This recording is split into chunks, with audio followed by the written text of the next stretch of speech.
Chapter 30:12. If I knew that your daughter had offended Gu Jinglian, Mu Linfeng sucked in a breath of cold air and said with a straight face, no matter what, I won't agree to this marriage. Jiang Qiming was stunned and fell to the ground in despair. A bodyguard walked up to Gu Jinglian and asked cautiously, Master Gu, she seems to be dying. Do you want to continue? Gu Jinglian asked coldly, she's not breathing anymore? Yes, she is, but she's already fainted. The crowd slowly dispersed. Gu Jinglian looked over and saw Song Zhenghua kneeling on the ground. His face was bruised and swollen, and his body was on the verge of collapsing. It looked as if he would collapse in the next second and never wake up again. Song Enya, on the other hand, had completely fainted. Her face was covered in blood, and her body was covered in bruises. Her chest patch had also fallen to the ground. She was in a terrible state. The bodyguard kicked her face, but there was no reaction. Earlier, amidst the chaos, one of them casually picked up a bottle of champagne and smashed it hard on the back of Song Enya's head. She fainted at once, and no matter how they kicked and punched her, she did not make a move again. Someone went forward to check her breathing. It was weak, but there were still signs of life. However, she did not wake up no matter what. It was not that they were afraid of killing her, but at this time they had to ask for Gu Jinglian's opinion. If he ordered them to continue beating her until she was out of breath, they would continue. Gu Jinglian frowned and walked to Song Enya's side. He kicked her with the tip of his foot, and someone immediately squatted down to wipe off the blood-stained tip of his shoe. Master Gu, she's dirty. Don't dirty your shoes. Xiao Bao also saw Song Enya's miserable state. He was so frightened that he immediately hugged Gu Jinglian's shoulders. Such a little attachment stunned Gu Jinglian slightly, and the corners of his lips involuntarily curled up. He was unexpectedly satisfied with this little brat's dependence on him. Uncle, she's not dead, is she? Xiao Bao asked fearfully. No. Gu Jinglian was very confident. His men always knew what they were doing and would never kill anyone easily. Hence, he was certain that the Missy was still alive. Uncle, stop fighting. Xiao Bao pursed his lips and couldn't bear it. She looks so pitiful. Gu Jinglian said coldly, this kind of person is not worth pitying. However, he didn't finish his sentence. The next sentence was, even if you die, it's not worth pitying. Xiao Bao, on the other hand, felt that it was too cruel. He had already vented his anger by beating her up like this. Initially, he hated and was angry with Song Enya. But after being taught a lesson by Gu Jinglian, he pitied the woman instead. After being beaten to such a state, it was unknown whether he was still alive or not. Uncle, let's go. Xiao Bao tugged at his collar and said pitifully, I don't like this place. All right, let's go. Gu Jinglian carried Gu Changze and was about to leave when he suddenly thought of something when he passed by Song Zhenghua. He turned around and glanced at Song Zhenghua, who had been beaten until he was delirious. With a look of disgust, he said, the Song family is one of the 4 prestigious families. However, from tomorrow onwards, the Song family will cease to exist. With that, he carried Gu Changze and left without looking back. As soon as Gu Jinglian left with his men, the guests did not care about etiquette and small talk. When they saw the door open, they hurriedly left. Chapter 30:13. Sobbing, Jiang Qiming pounced on Song Enya and carefully hugged her. However, just as she hugged her shoulder, she heard the sound of bones breaking. She was so frightened that she froze and did not dare to act rashly. Where's the ambulance? Jiang Qiming broke down and howled. Call the ambulance. Send her to the hospital quickly. Send her to the hospital quickly. Only then did Mu Yanqing react. Just as he was about to take out his phone to call the ambulance, Mu Linfeng stopped him in time. Second uncle, what's wrong? Don't interfere in this matter. Don't you think it's bad enough? Mu Linfeng said hatefully. If I had known that Song Enya had offended Gu Jinglian, I wouldn't have let you two get married. Don't you know that the Mu family can't compete with the Gu family now? That Gu Jinglian is vicious and merciless. If you send Song Enya to the Mu's hospital, given Gu Jinglian's character, he'll probably send people to smash the hospital the next day without a word. Mu Yanqing was shocked and put away his phone. Mu Shumin also had a lingering fear in her heart.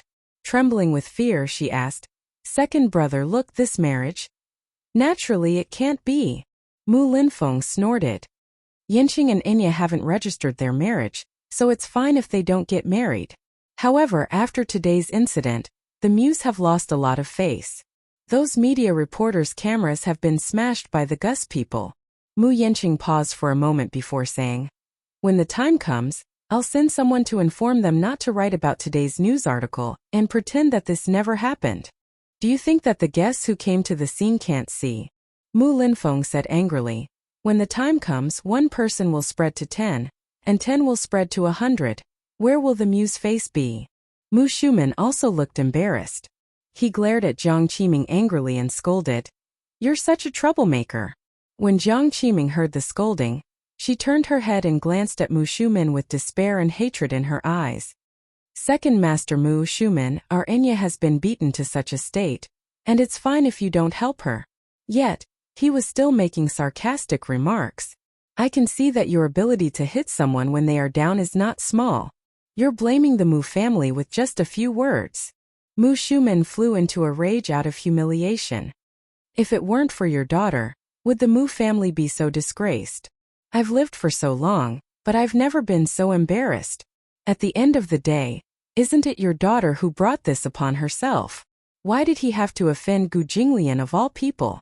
The Mu family hasn't even taken half a step into the Mu family's door, and they've already caused such a big trouble for us. How can they expect the Mu family and the Song family to advance and retreat together? Who was Gu Jinglian? We don't want to offend them." Now that the topic was out in the open, Jiang Qiming no longer held back and blurted out, "What do you mean by not wanting to offend him? I think you guys just don't dare to offend him." It really proved that statement. Without Mu Yaja, the Mu group is no longer the glorious Mu group of the past. Look at the Mu group now. They have to speak humbly in front of the Gu family. How embarrassing. "You!" Mu Shumin wanted to say something, but Mu Linfeng immediately stopped her and reprimanded. At this point, what else is there to say? Yet, second brother. Chapter 30:14. Mu Shumin could not quell the hatred in his heart, but due to Mu Linfeng's words, he could only glare hatefully at Jiang Qiming. The two families had fallen out just like that. Naturally, Jiang Qiming did not intend to have any interaction with the Mu family. She was also clear that because of this accident, the marriage between the Muse and the Songs was probably off. Therefore, with the mentality of "if you don't let me have a good time, I won't let you have a good time either," she naturally did not hold back when she spoke. "There's nothing much to say. This Mu family is no longer the Mu family of the past. At least when Yaja was around, Gu Jinglian wouldn't bully us like this. If Gu Jinglian wanted to flare up, he would have to take Yaja's face into consideration. But now that Yaja is no longer around, this Mu family used to be a lion. Now, it's more like a down-and-out lion king that has been chased out of its tribe. How dare it still want to claim its territory as the king? Forget it. Let's think about how to clean up the mess we've created first." Jiang Qiming seemed to only be satisfied after shouting these words at the top of her lungs. Little did she know that when Mu Linfeng heard this, he felt a lot of emotions. His blood rushed to his heart and his body swayed a little. These words, however, pierced into the bottom of his heart. These days there were many people who spoke ill of the Mu family. Jiang Qiming's words were undoubtedly a critical hit. Mu Yanqing hurriedly held him. Seeing his uncle's ugly expression, he was even more furious. He shouted at Jiang Qiming, "Do you think the Song family is any better? Jiang Qiming, don't be so shameless. Gu Jinglian said that the Song family will become a thing of the past tomorrow. You should think about how you're going to live your life." With that, he supported Mu Linfeng and left. Mu Shuman also left with his men. The venue was empty in an instant. Jiang Qiming felt aggrieved, but now that the situation was critical, she could not be bothered to be angry at Mu Yanqing's words. She hurriedly made a call. Half an hour later, the ambulance rushed over and carried everyone into the vehicle. Along the way, the medical staff checked on Song Enya and Song Jinggua's injuries. Although their injuries were serious, fortunately, their vital signs were stable. Jiang Qiming was so worried that it was as if the sky was about to collapse. She was in utter despair. If something were to happen to Song Jinggua, she wouldn't know what to do. They were worried that Song Enya, who had just suffered a miscarriage, would not be able to take it. Fortunately, the medical staff said that her life was not in danger, and they could only confirm it after a series of tests. Her heart was in a state of disarray again. The two were sent to the hospital. Song Zhenghua and Song Enya were sent to the emergency room one after another, leaving Jiang Qiming waiting outside the operating theater. She didn't have any cash on her, but the moment she entered the hospital and revealed her identity, the hospital immediately said that they would do their best to save her. Jiang Qiming made a few calls to the Song family's main house. Not long after, Song Jianjun rushed over with his men. At this time, Song Zhenghua had already been pushed out of the operating room and transferred to the intensive care unit. Song Jianjun looked at his brother's appearance. The doctor told him that there were no other injuries, just a severe concussion and a few broken bones in his body. There was no danger to his life. However, at Song Zhenghua's age, the injuries to his muscles and bones would probably take a long time to recover. Chapter 30:15. Worried that something had happened to him, she was so frightened that tears fell from her eyes as she looked at Song Zhenghua, who was lying on the bed on the verge of death. Song Jianjun asked angrily, "Qiming, don't just cry. Why don't you at least tell me what's going on?" Today was Song Enya's wedding, so Song Jianjun was in the June district. He was not present and only sent a red packet because he did not know what had happened. Jiang Qiming immediately told him everything. When Song Jianjun heard that it was Gu Jinglian who had beaten someone up to this state, he was even more shocked. How did you offend someone like Gu Jinglian?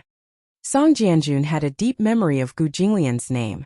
It was not for any other reason but because Gu Jinglian was probably the first person in history to have led a group of people to smash up the June district's courtyard. Back then, a certain second-generation heir from the June district's courtyard had somehow run over to the Gu family's gambling den to gamble and ended up with a huge debt. However, this fellow was probably full of himself and did not think much of the Gu family because of his background. At that time, the Gu family had a change of dynasty, and Gu Jinglian had just ascended to the throne. He thought that even if he offended this inexperienced calf, it wouldn't cause much of a stir. However, this fellow did not gloat for long. The next day, Gu Jinglian sent people with dozens of men to smash his house's courtyard into smithereens. Gu Jinglian's methods were surprisingly ruthless. Apart from the living, everything that could be formed in the house was smashed. He threatened to break his limbs if he did not return the money within 3 days. That young master was finally scared out of his wits. He scraped together the money and returned it. The Gu family sent word that he had only returned the principal and had not paid off the interest. A few years had passed since the incident, but this pitiful young master was still gritting his teeth to repay the interest. This loan shark's interest had accumulated from millions to tens of millions, and then to hundreds of millions. No matter what, after rounding it up, he still owed a few million. Therefore, Gu Jinglian's name left a deep impression on Song Jianjun. He could not help but be on tenterhooks. He discussed with his wife whether they should send Song Zhenghua and Song Enya overseas for medical treatment. Jiang Qiming, however, refused. Song Zhenghua was a mayor after all. No matter how arrogant the Gu family was, they would not be so arrogant, right? Sending them overseas for medical treatment, in the eyes of outsiders, was no different from a stray dog. The Song family had already been humiliated enough. Jiang Qiming only took Gu Jinglian's words as a threat. There was no need to take them seriously. Unfortunately, not long after she finished speaking, Song Enya came out of the emergency room. The doctor was still informing her of her injuries, saying that the Missy had suffered a severe concussion, multiple rib fractures, soft tissue damage, and spinal trauma. When the Gu family's men arrived at the hospital, the moment the Gus men arrived at the hospital, they split into 2 groups and smashed the front desk without a word. They even threatened to destroy the entire inpatient building if Song Enya and Song Zhenghua were allowed to stay in the hospital. And they did not show any mercy. They were definitely not joking. Gu Jinglian said that the Song family would bear all the losses. The director was in a meeting in the city. When he heard that there was a situation in the hospital, he did not think much of it. It was not until his subordinates said that the hospital was about to be smashed that he rushed back. Chapter 30:16. All he saw were men in black suits surrounding the entrance of the hospital. The huge road was filled with rows of black cars, which made the road extremely congested. There was no traffic. The passers-by were baffled and frightened by the imposing aura at the entrance. The Gu family's behavior and actions still retained the arrogant style of a gangster. In order to achieve their goals, they would do anything and even blow things up.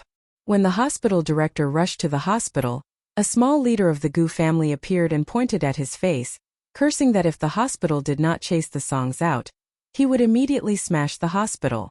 Call the police? Was there any use in calling the police? Even the police were smashed. Outside the road, the police were maintaining order by the roadside, but they ignored the Gu family. The hospital director had no choice but to run to the intensive care unit and politely asked Jiang Qiming to take them away. Jiang Qiming found it unbelievable. Song Zhenghua and Song Enya were still receiving blood transfusions, and their oxygen tubes were still connected. How could they just pack up and leave? That was too unreasonable.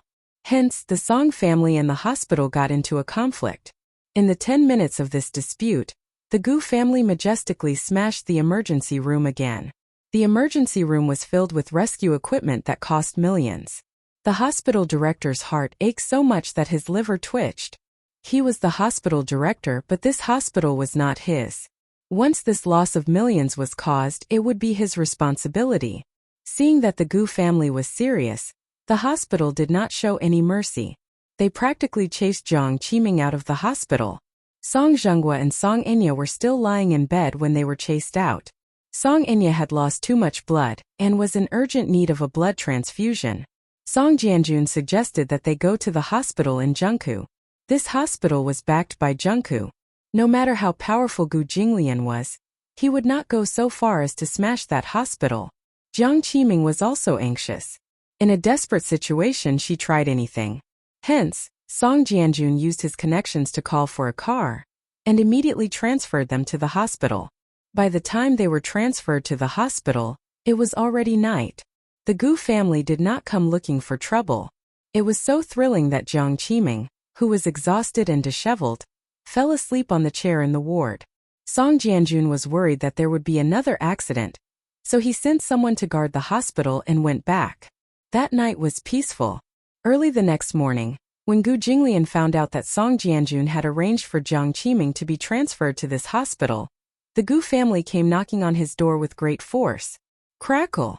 The entire foyer had been smashed up by the Gu family's people. Jiang Qiming was still drowsy when she heard a nurse running into the ward in a panic. Song Zhenghua was in the same ward as Song Enya. She walked over and pulled out the needles for blood and 4 drips without a word. Jiang Qiming still did not know what was going on. When she saw her mother pulling out the needle, she rushed forward anxiously and questioned her why she was doing this. The nurse said angrily, "Someone is smashing up the hospital. It said that the Gu family sent someone here, saying that they want our hospital to chase you out. Otherwise, I'll smash the entire hospital." He dares. This hospital was backed by the central government. How dare he smash it? Did Gu Jinglian eat a bear's heart and leopard's guts? Had the Gu family's power reached such an extent? Impossible. Chapter 30:17. With Song Jianjun's support, Jiang Qiming asked, "Do you know who's lying on this bed?" The nurse glanced at Song Zhenghua and said angrily, "I know. It's written on the nameplate, Song Zhenghua." "Then, do you know who arranged for us to stay in this hospital?" "It's Chief Song." "Since you know, the hospital has already reported to Chief Song. I did this because Chief Song instructed me to do so," the nurse said confidently. Jiang Qiming was shocked when she heard this. "What? We've already called Chief Song. Chief Song has also approved of this decision." After a pause, the nurse said nervously, "Can you not make things difficult for us? I heard that the hospital you were in yesterday was smashed by the Gu family.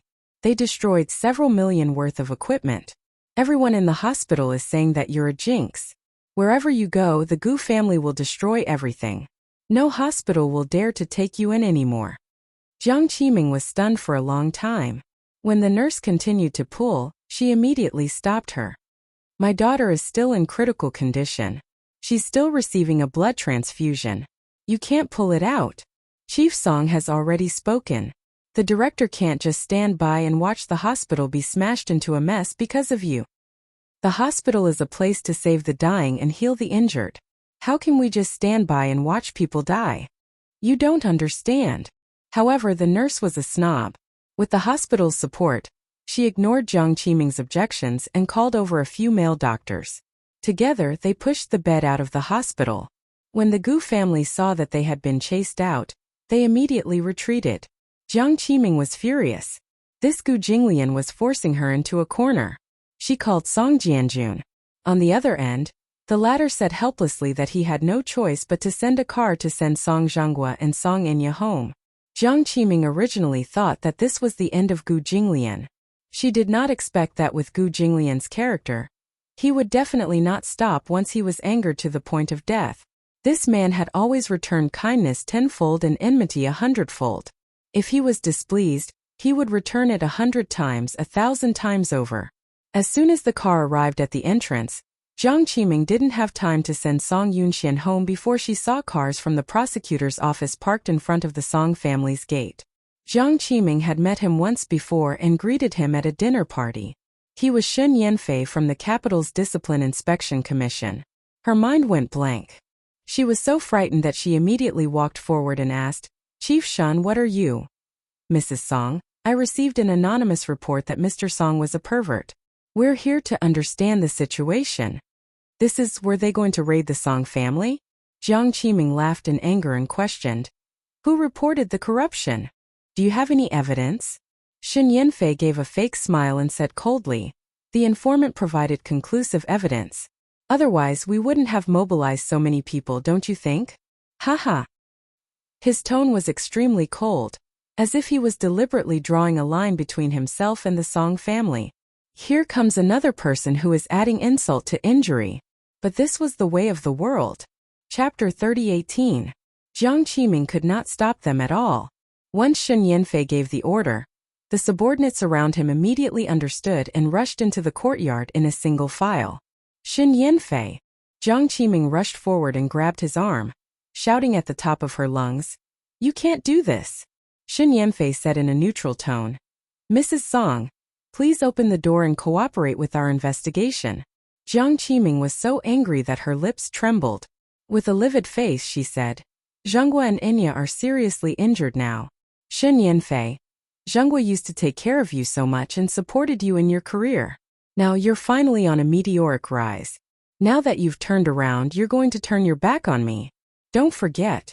Who exactly did you rely on to climb to this position? Now that you're in a position, you're going to be ungrateful?"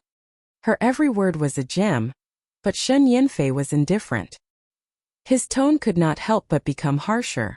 "I asked you to open the door. Why are you talking about these irrelevant things? Indeed, Mayor Song used to support me a lot. But since when did Mayor Song have so much power to promote anyone he wanted?" Jiang Qiming was speechless for a moment. She had dug a hole and jumped into it herself. She was so angry that she did not pay attention to her words. Shen Yanfei looked at her coldly and said expressionlessly, "You're just trying to divert attention and avoid the investigation. Since you're so uncooperative, don't blame us for being rude." With that, he waved his hand and said to his subordinates, "Search the house properly." "Yes." His subordinates immediately broke through the door. The lock on the sturdy door was broken, and a group of people rushed in. As soon as they walked in, they immediately began to search. Jiang Qiming wanted to rush in, but she was immediately restrained. The Song family's villa was not big, but it was not small either. Jiang Qiming usually did not ask about Song Zhenggua's work matters, so she did not know everything about him. However, from what she knew, Song Yunxi had embezzled a portion of the public funds for artificial insemination. This sum of money had been deposited in Song Yunxi's bank account, but it disappeared later. Song Zhenghua was very nervous, so he robbed Peter to pay Paul by embezzling another portion of the public funds into this account. Hence, when Song Inya told him that the money had been used to pay for artificial insemination, he nearly had a stroke from anger. Jiang Qiming also remembered that there was a secret door in the basement that Song Zhenghua had never allowed her to approach. Once she walked to the basement and accidentally pushed open the door. When she walked in, she found that it was filled with large safes, and each of them had a combination lock. She vaguely guessed what was inside. She had a tacit understanding with Song Zhenghua, but she didn't point it out. She knew very well in her heart how the Song family was able to obtain such wealth. Jiang Qiming had always accepted it with a clear conscience and did not think about the consequences if these things were to be exposed. She could only stand at the door and watch as people kept coming in and out. For a moment her heart was in a mess. But how could she not know? With accidents happening one after another, she naturally knew who was the one behind this sudden search operation. Gu Jinglian. Him again. Chapter 30:19. Could it be that this man would not rest until he had forced the Song family into a corner? Now, however, Song Jianjun seemed to be deliberately avoiding suspicion and did not care about them. Song Zhenghua was lying unconscious in bed, and Song Inya was in danger. Who could she pin her hopes on? No, there was only utter despair. The search lasted for a full 6 hours. In the evening, the investigation came to an end. She did not know who Shen Yanfei's subordinates were, but they actually dug 3 feet into the ground of the huge villa. His subordinate came to report that they had found a lot of things and had already made a list for him to look through. Shen Yanfei walked into the living room and found a safe and a number of gold bars moved to the center of the empty space. His subordinate reported that the murals on the wall could be moved. When they were moved, they found a secret door. When the secret door was opened, they found the gold bars and cash hidden inside. In the bookcase, some of the books were hollowed out from the center, and there were a few passbooks and bank cards hidden in them. After some investigation, it was found that these accounts added up to hundreds of millions of yuan in savings. Hundreds of millions! The bank's back-end investigation found that the origin of this money was unknown. A portion of it had not been processed, so the bank immediately froze it. All these years, Song Zhenghua had been transferring his assets overseas, including several properties he had bought in America. 2 of them were in San Francisco, which were worth millions of dollars, and 3 seaside villas in Florida, which were worth tens of millions. There were also some scattered assets that had yet to be cleared. The court sent people to transfer these assets and put a seal on the villa. Song Zhenghua and Song Inya were taken to the hospital by law enforcement officers and detained. Seeing that the situation was not good, Jiang Qiming could not care about Song Inya and Song Zhenghua anymore. Taking advantage of the fact that Shen Yanfei was not paying attention, she hurriedly took a taxi and left. She found out the address of the Gu residence and went all the way there. When she reached the door, she frantically knocked on the door, begging to see Gu Jinglian. No one in the Gu family paid her any attention and did not let her in. For the whole night, she knelt in front of the Gu Jinglian's door, begging him for a look. When Uncle Fu came to report, Gu Jinglian was playing gamoku with Xiao Bao in the study. After what had happened at Song Inya's wedding yesterday, Gu Jinglian had left a good impression on him. He knew that the man was doing this to support him. Hence, when he returned to the Gu residence, the little lad was no longer as cold to him as before. He kept addressing him as uncle, and appeared to be very close to him. Gu Jinglian, on the other hand, was particularly arrogant. He pushed his face away with a look of disdain. Baby Chu, on the other hand, did not mind and continued to circle around Gu Jinglian. He felt that this uncle was pretty good. At least he took care of him and helped him deal with those bad people who bullied him. He felt that this man was a very reliable backer. He couldn't help but fantasize that if he found his mother and set her up with his uncle, he would be able to call this uncle Dad. He had a father. In fact, Xiao Bao had already acknowledged this man in his heart. However, he had not changed the way he addressed him because he was afraid that his mother would be angry and unhappy. Still, he did not know if his mother would not acknowledge this man. Chapter 30:20. Gu Jinglian did not know what the child was thinking. He felt awkward calling him uncle, but when he saw that chubby little face, he felt that it was acceptable to call him uncle. Xiao Bao kept pestering him to play gamoku, but Gu Jinglian did not have the patience to do so. The reason was that gamoku was too childish. However, during this period of time, the little guy had become obsessed with this game for some reason. It was something that Uncle Fu had taught him. However, when he learned gamoku, he discovered that this gamoku was too simple. That was because he played against Uncle Fu. Out of 5 games, Uncle Fu would lose at least 4 games. It was not challenging at all. He kept winning, and the little guy thought that gamoku was not difficult at all. He believed that he had extraordinary talent in gamoku and was invincible. Therefore, he wanted to challenge Gu Jinglian. However, after just one game, Xiao Bao lost in less than 10 games. What the little guy did not know was that Uncle Fu had been giving in to him all this time. Uncle Fu was very good at Go. Gomoku was child's play to him. However, Gu Jinglian's Go skills were superior to his. Even a high-level national player would not be able to gain an advantage in front of Gu Jinglian, let alone a newbie like Xiao Bao. Gu Jinglian would not give in to him. To him, he had a strong desire to win. Whether it was a game or a competition, he wanted to compete for supremacy in everything. Even if the person playing chess with him was a 5-year-old child, his son, Gu Jinglian, would not give in. After 5 games, Xiao Bao did not gain any advantage. He was completely defeated by his father. His little mouth pouted and his nose wrinkled as if he was about to cry. Uncle Fu did not know whether to laugh or cry as he watched from the side. The father and son played chess together. Although Gu Jinglian looked like a mature adult, he was also very childish and willful in certain aspects.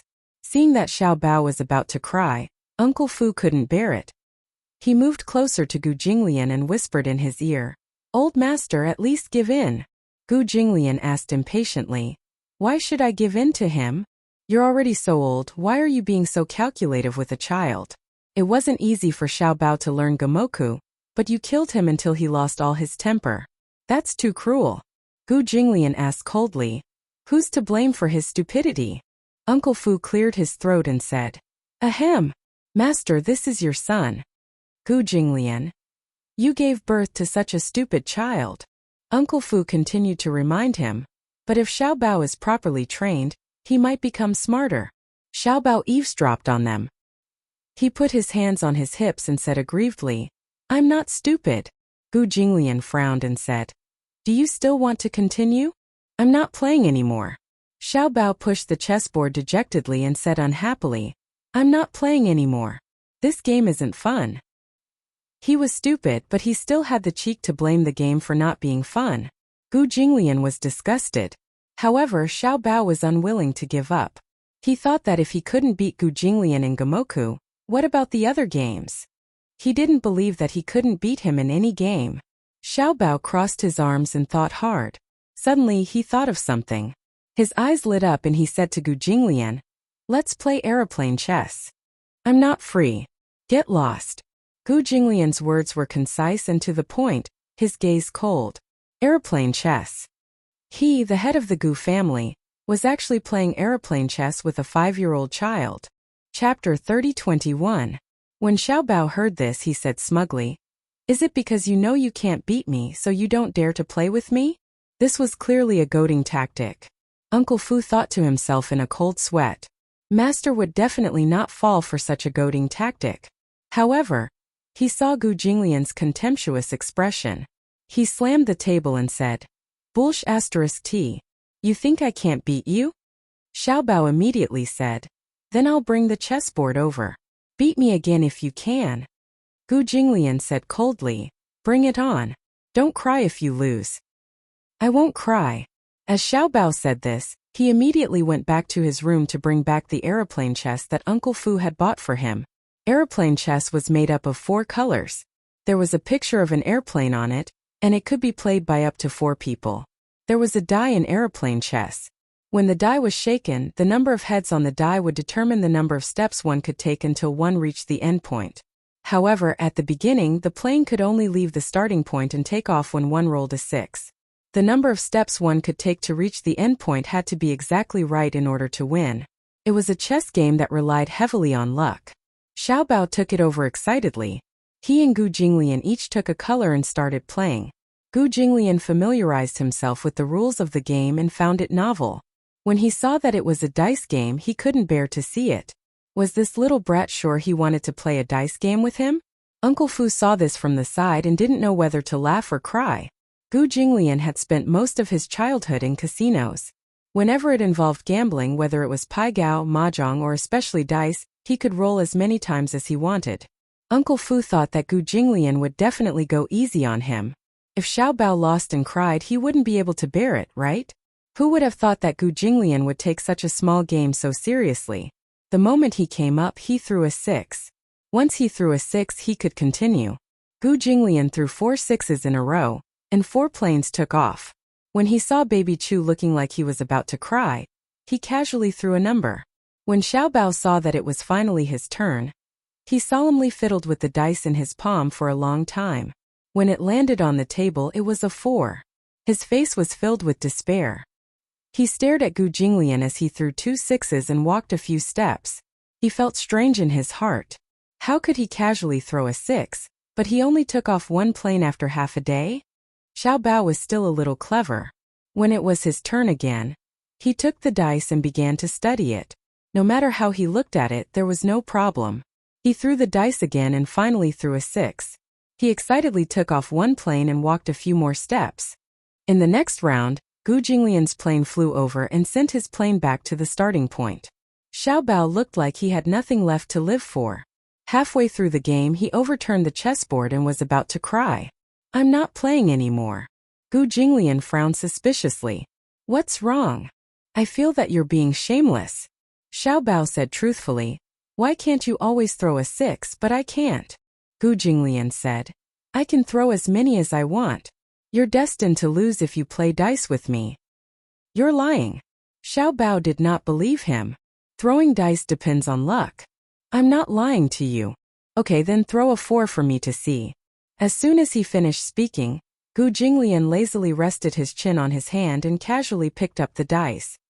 He spun it on the table and landed with a 4. Chapter 30:22. Xiao Bao was so shocked that his eyes almost popped out of their sockets. It was unbelievable. It was like magic. Xiao Bao felt that it was amazing, but he was still skeptical. He suddenly reached out and grabbed Gu Jinglian's large hand to examine it carefully. He didn't miss a single pattern, but after a careful examination, he didn't find anything strange. For a moment, his mind was full of question marks. "Maybe it's just a coincidence." Xiao Bao said again, "I don't believe it. I don't believe it. Try throwing another one." Uncle Fu teased him. "How many dice do you want this time?" "1. Gu Jinglian didn't hesitate at all and threw the dice. The dice spun on the table for a long time before finally landing with 1 point facing up. 3. Gu Jinglian threw again and accurately hit 3 points.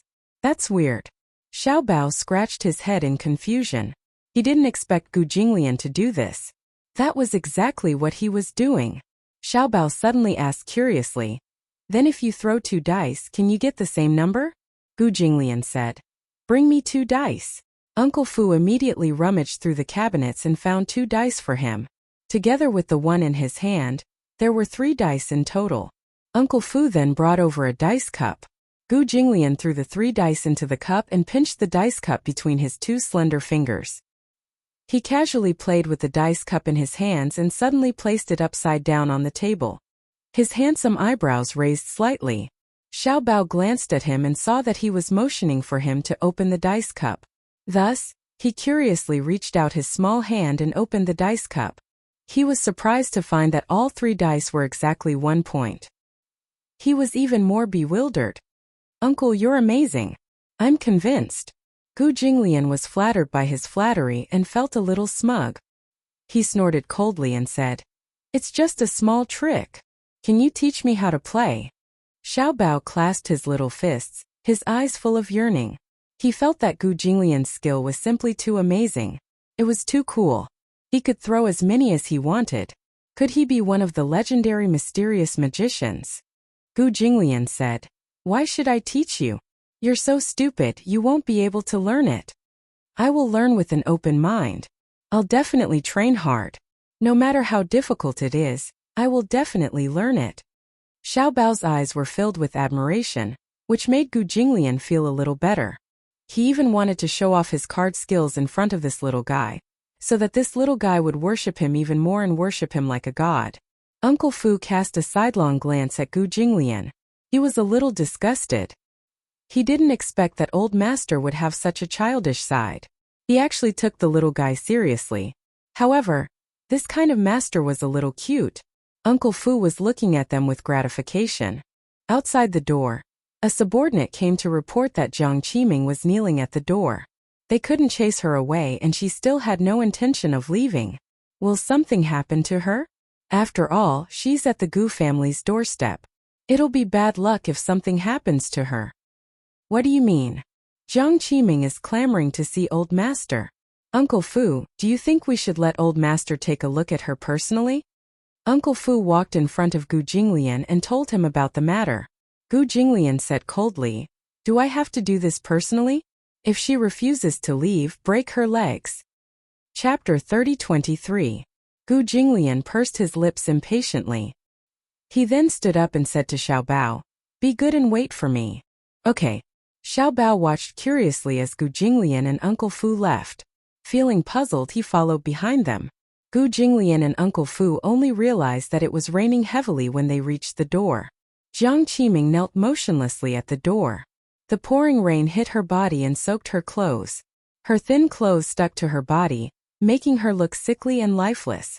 She had not had a good night's sleep for 2 days and 2 nights.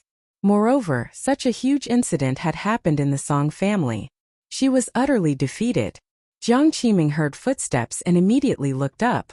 Once she saw that it was Gu Jinglian, a flattering smile immediately appeared on her face. "Young Master Gu, you're finally willing to see me." Gu Jinglian frowned in disgust at her sorry state and said coldly, "What are you doing? Young Master Gu, I'm begging you. Please let the Song family off. I don't know what Enya did to offend you. However, if Enya has really offended you in any way, I'll kowtow to you on her behalf and apologize to you since she's still young and immature. But I beg you to let the Song family off. Zhenghua is seriously injured and Enya is half dead. Isn't this punishment enough?" Gu Jinglian said expressionlessly, "Don't say such nonsense. Get lost or I'll break your legs." With that he turned to leave. Jiang Qiming turned pale with fright and immediately pounced on him. She hugged his slender legs and refused to let go. Gu Jinglian's gaze was furious. He turned around and said coldly, "Let go. Young Master Gu, I'm begging you. The Song family is finished. If this is punishment, then isn't it enough? How are you going to pressure the Song family? Do you really want to force the Song family into a dead end before you stop?" Jiang Qiming broke down and cried hysterically, "Let people off whenever possible, right? Young Master Gu, let the Song family off. Get lost." Gu Jinglian kicked her away. Jiang Qiming flew out like a paper kite with a broken string. She hit the door and fell on the steps. That kick happened to land on her chest. She clutched her chest and coughed pathetically as if she was going to cough her lungs out. Gu said contemptuously, "I can let the Song family off, but you have to die. How about that?" "What? Didn't you say that you wanted to apologize on behalf of your daughter?" Gu Jinglian said expressionlessly, "Then pay with your life." When Jiang Qiming heard this, her eyes widened as she looked at him in disbelief. She could not believe that there was such a cruel man in this world. "Gu, don't you go too far." As Jiang Qiming spoke, she suddenly saw a thin figure hiding at the door not far away. Chapter 30-24. From now on we'll stay out of each other's business. If you don't agree, then I'll take this child down with me. Jiang Qiming had obviously chosen to do this because she was in despair. On the way here, she had specially bought a dagger. If Gu Jinglian was determined to kill her, then she didn't mind taking Gu Jinglian down with her. She had originally prepared this dagger for Gu Jinglian. However, when she saw this child, she recognized him at a glance. This was the child that Gu Jinglian held in his arms at the wedding. She realized that Gu Jinglian treated this child differently. Although this child kept calling him uncle, she realized that Gu Jinglian doted on this boy very much. She couldn't help but wonder how this child was related to Gu Jinglian. Could he be an illegitimate child? Gu Jinglian had never married. Many socialites in the capital yearned for Gu Jinglian's young, handsome and high status. However, they were also wary of Gu Jinglian's unpredictable temperament. There were very few families that were on good terms with the Gu family. Most of them coveted Gu Jinglian's ruthless methods and were in awe of him. However, Gu Jinglian had a woman before. Therefore, Jiang Qiming suspected that this child was Gu Jinglian's illegitimate child. Xiao Bao was quite frightened by this sudden battle. His entire body froze and he didn't dare to move. With the cold dagger pressed against his neck, he didn't even dare to make a sound as he looked at Gu Jinglian anxiously. However, for some reason, even though he was in imminent danger, he still wasn't too nervous. He subconsciously believed that this insufferably arrogant man would never allow him to be in danger. This was probably trust. He believed that this man wouldn't let him be in danger. When Gu Jinglian saw that Xiao Bao had fallen into Jiang Qiming's hands, his eyes finally regained some focus and a trace of nervousness appeared. He reprimanded Uncle Fu and said, "Why is he here?" Uncle Fu was also at a loss. "Old master, I don't know either. This guy probably followed us out of curiosity." Gu Jinglian was a little anxious. This guy always made him worry. The subordinates at the side were also stunned and did not dare to act rashly. They knew very well that this child was not ordinary to Gu Jinglian. They were afraid that Jiang Qiming would really hurt the child, so they stood rooted to the ground and waited for orders. He raged, "Jiang Qiming, don't test my limits. Let him go." Bottom line. So the great young Master Gu also has a bottom line?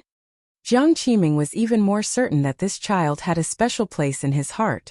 She tightened her grip on the child and glared at him. "As long as you let the Song family off, I won't make things difficult for this child.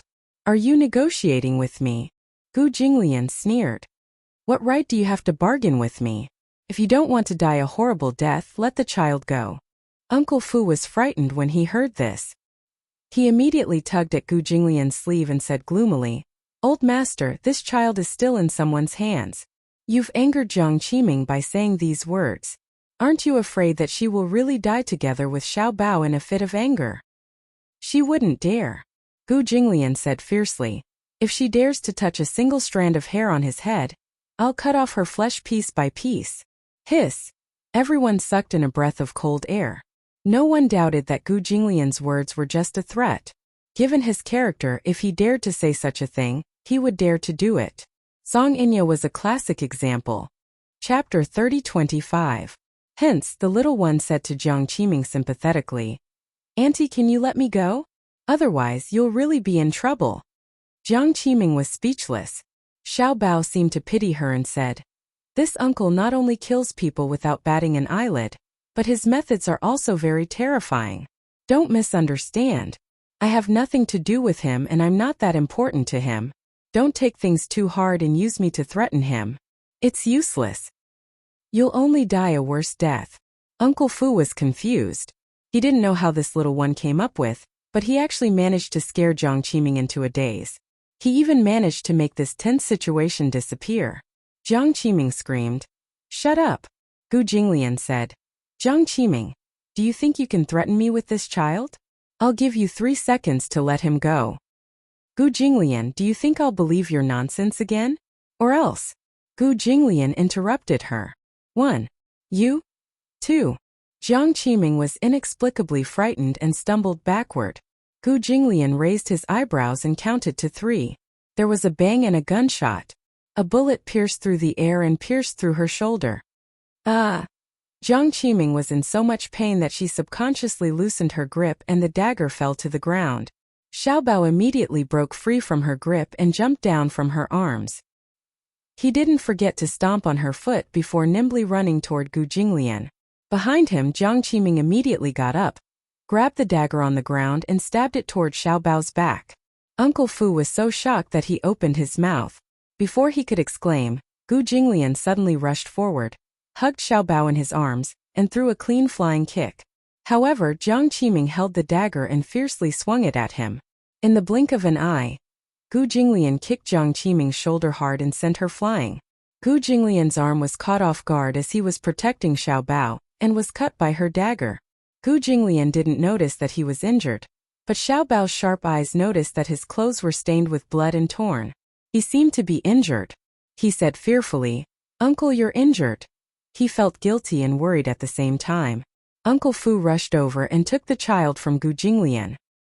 He was also shocked when he noticed the abnormality in his arm. "Old master, you're injured. Let me take a look." "Where are you injured?" Gu Jinglian would never put himself in danger easily, but this was the first time in his life that he was injured because of this child. Gu Jinglian pushed him away and turned to look at Jiang Qiming. He said coldly, "You're courting death." After saying that, he walked forward, grabbed her by the throat and lifted her up. Even though his arm was injured, he was still very strong. Jiang Qiming's feet were suspended in the air. Her neck was in his hand, and the sound of her joints dislocating kept coming out. She hugged his arm tightly and kicked her legs. Her eyes were bloodshot, and her entire face was flushed red. She was almost suffocating. No, don't kill. Jiang Qiming said a few words with difficulty, her eyes filled with pain and despair. Gu Jinglian was indifferent and tightened his grip on her throat. Xiao Bao saw this scene and was frightened. He immediately said, "Uncle, stop." Chapter 30:26. As Xiao Bao spoke, he glanced at Jiang Qiming, who was lying on the ground in a sorry state. He could not bear to see her like this. She looks so pitiful. Furthermore, if you kill someone, it will only dirty your hands. Gu Jinglian frowned. He could not help but wonder if this little guy was his biological son. Why was he so soft-hearted? Had he forgotten that it was this pitiful woman who had used her dirty hand to strangle his neck and even pressed a dagger against his neck? Uncle Fu also said, "Old master, don't dirty your hands. Leave this kind of person to me." Then he whispered into Gu Jinglian's ear, "You have to be more careful in front of the child. Otherwise you will scare the child. Xiao Bao is only 5 years old." Gu Jinglian felt that it made sense. He nodded slightly and said, "I'll leave it to you." Uncle Fu nodded. Gu Jinglian carried Xiao Bao and returned to the room. After the thrilling scene just now, the two of them were in a sorry state. They were drenched from head to toe. Just as Gu Jinglian returned to the room, Xiao Bao hurriedly left his arms and started rummaging through the cabinets. "What are you looking for?" Xiao Bao could not be bothered to speak. Finally, he found a first aid kit in the cabinet. He was observant. A few days ago, Uncle Fu had accidentally injured his finger and used a band-aid, so he put the first aid kit here. He carried the first aid kit to Gu Jinglian and said carefully, "Uncle, your arm is injured. Let me help you apply the medicine." Gu Jinglian looked at him suspiciously. Why was this guy trying to curry favor for no reason? He said, "There's no need. I can do it myself." "You can't bandage it as well as I can," Xiao Bao said as he pushed him to sit on the sofa. He emphasized, "You just have to sit down. Leave the rest to me." Gu Jinglian looked at him with disdain and questioned, "Can you do it?" "Of course. Mother often gets injured, so I'm the one who takes care of her wounds. Uncle, you have to believe in my ability." As he spoke, Xiao Bao rolled up Gu Jinglian's sleeve. There was a knife wound on his arm. Fortunately, the wound was not deep and did not even require stitches. He only needed to clean the wound and bandage it to stop the bleeding. Gu Jinglian simply leaned against the sofa and closed his eyes, leaving the little guy to his own devices. Xiao Bao opened the first aid kit and rolled up his sleeves. Then, he used a pair of tweezers to carefully pick up an alcohol swab and wanted to apply it to his wound. Unexpectedly, his hand was too small, and the tweezers were a little too big. Unexpectedly, the alcohol cotton was not clamped, and the sharp tip of the tweezers poked the wound. Gu Jinglian. He abruptly opened his eyes and glared fiercely at little treasure. What's going on? Even if it was alcohol, it shouldn't be so painful. Xiao Bao felt a little guilty and retracted the tweezers. Fortunately, Gu Jinglian did not see it. He laughed and said, "Uncle, so you're afraid of pain too?" Gu Jinglian's lips twitched and he snorted coldly. "How is that possible?" He frowned and was suspicious again. "If you don't know how to do it, I'll do it myself. I didn't do well just now. It's all your fault for moving around." Gu Jinglian. His face was full of question marks. When did he move around? This kid was blaming others for his own incompetence. Chapter 30:27. Gu Jinglian tolerated it and was rather patient. Xiao Bao was more attentive this time. He carefully cleaned his wound, then applied some medicine and bandaged it with gauze. "It's done." Xiao Bao was elated. Gu Jinglian opened his eyes and saw that his arm was wrapped very thickly with gauze. After that, he even tied a bow. It was very girlish. Such a thick bandage made people think that his arm was broken. Gu Jinglian's face was ashen. "Is this what you mean by having enough experience? Is there a problem?" Gu Jinglian said coldly, "I only scratched the skin. My bones are not broken. I was afraid that your wound would hurt if it hit something hard like the corner of a table." It won't hurt if the bandage is thicker. Xiao Bao explained very considerately. Gu Jinglian was speechless again. When Uncle Fu walked in and saw Gu Jinglian's arm wrapped like a dumpling, his face immediately changed colors. He shriveled for a long time and then laughed loudly without giving face. Old master, is your arm broken? No. Gu Jinglian was even angrier. If you laugh again, I'll pull out your tongue. Oh. Uncle Fu was so frightened that he quickly covered his mouth and stopped laughing. Xiao Bao was a little frustrated. His little face wrinkled and he asked sadly, Is my bandage that ugly? Humph, what do you think? Gu Jinglian kicked his butt. Go to sleep. Humph. A dog biting a green bean cake. You don't know how to be kind. Xiao Bao muttered as he went back to his room. Gu Jinglian and Uncle Fu looked at each other and suddenly asked tacitly, What's a green bean cake? Uncle Fu asked, Old master, do you need me to bandage it again? No need. Gu Jinglian said awkwardly. It's troublesome. With that, he got up and returned to his room. Uncle Fu snickered behind his back. This old master really didn't mean what he said. How was it that he was afraid of trouble? It was that he couldn't bear to tear it down. Even though he disliked it, it was still his own son who had bandaged his wound. The next day, the news reported the news of Song Jinggua's downfall.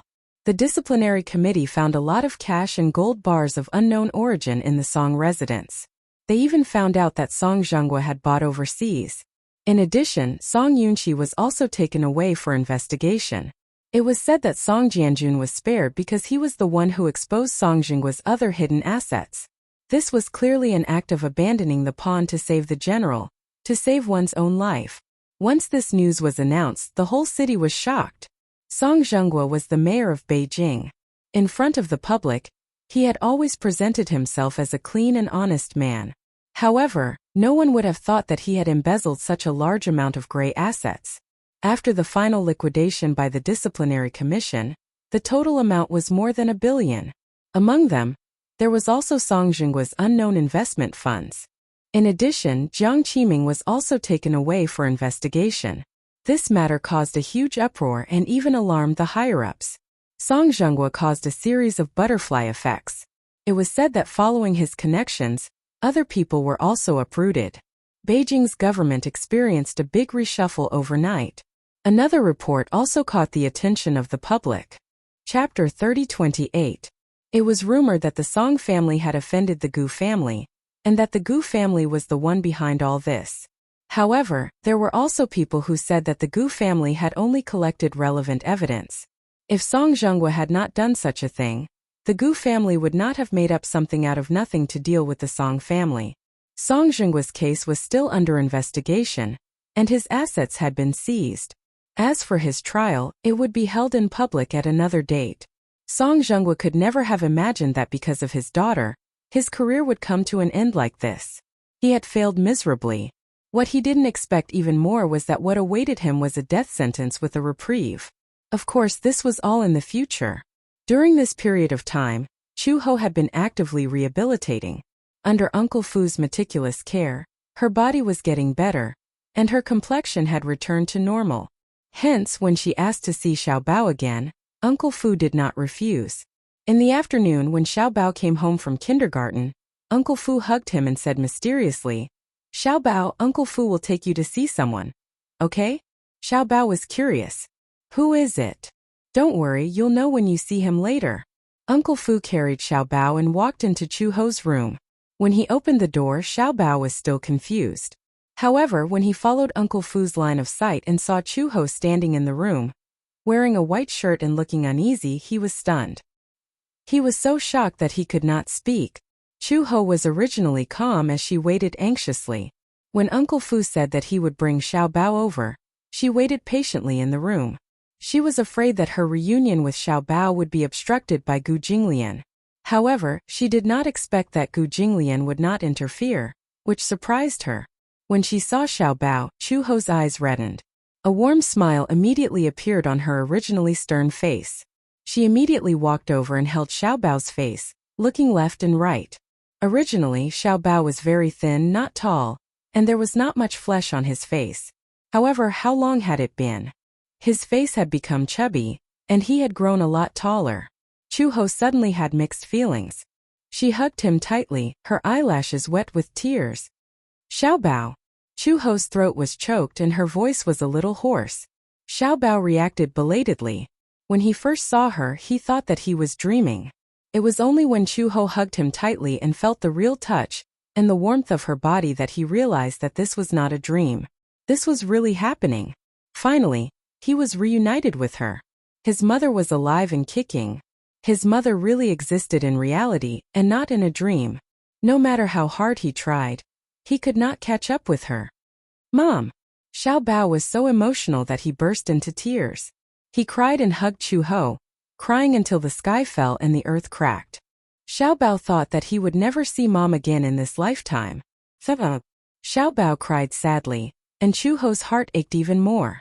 She took him from Uncle Fu's arms and hugged him, kissing his forehead repeatedly. Mom missed you too. Sup. Mom, why did you only find Xiaobao now? Xiaobao felt wronged and disdainful. Mom is so stupid. So stupid. When Uncle Fu saw this scene, he couldn't help but be moved. The corners of his eyes were a little wet, and he felt a little touched. Chapter 30-29. Even though Xiaobao rarely mentioned Chuho during this period of time, he knew that the little guy was meticulous. Even though he didn't say it out loud, he was always thinking about Chuho in his heart. Hence, he was happy to nurse Chuho back to health. He hoped that she could recover quickly so that she could appear in front of the little guy in good health. It would be a surprise for the little guy. To Xiaobao, this surprise was both surprising and delightful. He could tell that when he saw Chuho, he was so emotional that he almost fainted from crying. Uncle Fu was considerate. He quietly left the room and closed the door, giving the mother and son some space. Chuho wiped away Xiaobao's tears and said, "Don't cry, okay? Didn't Mommy find you?" Humph. Xiaobao was still a little angry. However, he couldn't hold it in for long. In the blink of an eye, he smiled warmly again. Chuho pinched his face affectionately and said to him, "Xiaobao, Mommy will take you away from here, okay?" When Xiaobao heard this, he was startled. He didn't immediately nod in agreement. Instead, he grabbed her collar uneasily and said hesitantly, "Mommy, Xiaobao has a question to ask you." Chuho paused for a moment and said, "Okay, go ahead." She vaguely realized that what he was going to ask might be a tricky question. Xiaobao asked Mommy before where Daddy was, but Mommy said that the grass on Daddy's grave was taller than me. But Xiaobao found Daddy. Xiaobao blushed and said, "Mommy said that before." Was she lying to Xiaobao? Chuho held her breath and didn't answer immediately, because she didn't know how to answer this question. Xiaobao asked doubtfully, "Mommy, Xiaobao has a daddy, right? His name is Gu Jinglian, right?" Xiaobao. Must Mommy leave? When Xiaobao thought about leaving with her, he was afraid that he would never see that handsome and bad uncle again, and his mood became inexplicably complicated. Thus he probed carefully, "Can't Mom stay?" With his father, Xiaobao would have a mother and a father. Mommy won't be alone anymore. Chuho did not expect him to make such a request. For a moment, he did not know how to respond. "Xiaobao, don't you like Mommy anymore?" "I do. Xiaobao loves Mommy the most." Just as Xiaobao finished speaking, he hesitated for a moment. He changed the topic and said softly, "But Xiaobao likes Uncle too. Although that uncle looks fierce like a big iceberg and doesn't seem easy to get close to, Xiaobao can feel that he likes Xiaobao too and treats Xiaobao very well. A few days ago, Uncle even taught me a lesson." Bad guys? Baby Chu immediately told her everything that had happened after he was kidnapped by the two men sent by Song Enya, including his encounter with Gu Jinglian, as well as what had happened in the Gu family during this period of time. He told her everything, big and small. Chuho was a little stunned when she heard this. Although she was confused and couldn't make heads or tails of it, there was one thing that Xiaobao emphasized. Gu Jinglian treated him very well. Although he would sometimes threaten him with scary words like, "I'll break your legs," Xiaobao could see how much he doted on him. Chapter 30-30. Quote, "At the end of the day, blood ties are a very strange thing. It could bind two people together tightly, and it was the most intimate bond. But it can also mercilessly create an insurmountable gap between them. When I was young, I used to be glad that I had a brother like Dongyu who doted on me. I used to think that I was the happiest girl in the world. When I grew up, I hated that the man I loved so much that I couldn't extricate myself from had the same blood flowing in his veins. Along the way, along the way, along the way, along the way, along the way. From ignorant feelings to immature feelings, to a strong desire to be together forever, until we were forcibly separated by the world. How far is forever? In a single thought, eternity is eternal. One wrong thought and every step will lead to death. Do you know that even though the world is so big, I have nowhere to go and no one to rely on? Whether it's God or anyone else, who can explain to me what love is? If no one can explain it clearly, then why can't I fall in love with Dongyu? This is a question that I still can't solve after leaving home for so long. For so many years I've been searching for a balance between love and Dongyu, until I received the sudden news of my marriage. Shachuan, let me tell you a piece of good news. Your brother is getting married. When are you coming back for a gathering? Over the phone, my father's voice sounded weathered and uneasy. He chose his words carefully. Come home. Everyone misses you. Your mother and I, and your brother. Everyone misses you. At that moment, my breathing stopped. It was really like a boom. My mind went blank, and there was nothing left. This news, which made the whole family immerse in joy, suddenly threw me into eternal hell. Holding the receiver tightly, I was silent for a long time. Then I tried my best to suppress my trembling voice and said calmly, "Okay?" After hanging up the call, I realized that the back of my hand was already sweaty. Father said, "Come home." But that was home, and yet it wasn't home. I never thought that reality would be so cruel. It was so cruel that one look at heaven and one look at hell. I used to think of him as my entire world, but I didn't expect this warm world to suddenly collapse like a cloud. And it came so suddenly. ********* The next day, I booked a flight back to China. I knew that returning home this time was definitely not a wise choice. After drifting alone in a foreign country for a few years, I waited for such news. I thought that even if I had given up, I should be more thorough. Let me see him with my own eyes. If he is really happy, then I should try to let go of this unforgettable relationship. The moment I got off the plane, I felt a lump in my throat. Looking at the crowd in front of me, I felt a stabbing pain in my heart and tears welled up in my eyes. I walked through the crowd with great difficulty, but my footsteps were very slow. Every step I took, I would stop, and from time to time I would brush past strangers. I still remember that 8 years ago, when I left this city with a heart filled with despair, it was the same scene. These people pass by my world. I don't know their stories, and they don't understand my thoughts. Chapter 30-31. Now that I've set foot on this land again, the city seems to have changed a lot. The airport has been rebuilt, the interior decoration is new, and it looks very stylish. The thick Beijing accent of my hometown filled my ears. It's been a long time since I last heard it, and at the same time I feel very warm in my heart. I'm back. After 8 years, I'm stepping on this land again. But in my heart there's a bit of nervousness, but more there's a deep sadness in my heart. When I left back then, I felt that the future was unfamiliar. But now that I've set foot on this land, I don't feel close. There's a sense of timidity when I'm close to home. Mother has been waiting at the airport for a long time, and she arrived early. She must have specially dressed up after knowing that I'm coming back. After 8 years, when the mother and daughter met again, they didn't hug each other warmly like normal people. They just stood there quietly and looked at each other. There was estrangement in their eyes. I think she must have sadly discovered a flash of indifference in my eyes. From her face, it's not hard to see how much she wants to go forward and hug me tightly. She wants to tell me how much she missed me in the past 8 years as a mother. How she wanted to tell me how worried my family had been about me since I had been away for so long. Maybe she regretted what she did 8 years ago, I thought. But all the words are stuck in my throat under my cold gaze. There are thousands of words, but I can't open my mouth. Mom, I'm back. Amidst the noise, I smiled and broke the awkward silence between us. Mother came back to her senses and forced a smile. She chuckled and muttered, "It's good that you're back. It's good that you're back." Then she felt a bit awkward. As if to ease the awkwardness, she hurried forward to help me carry my luggage. Out of the corner of my eye, I instinctively dodged her hand. My mother was in a daze, and her hand froze in mid-air. "Mom, I'll do it myself." As I said that, there was no change in my expression. I knew that my cold gaze must have made my mother's heart ache a little, because I saw a flash of pain on her face. I suddenly realized that these 8 years, which was neither a long nor short period of time, seemed to be like a great flood that washed away the dependence and connection between mother and daughter. Shachuan, do you still hate me? 8 years ago. I had no choice but to send you out of the country. I'm doing this for your own good. A smile appeared on my face, but I said nothing. After a long while I sighed. I know, so you really don't have to explain so much. She gave me another long look. Shachuan, is the luggage heavy? Let Mom do it for you. Her mother's voice was very soft and even trembled slightly. She said carefully, let me carry it for you. Shachuan, I'll carry your luggage for you, okay?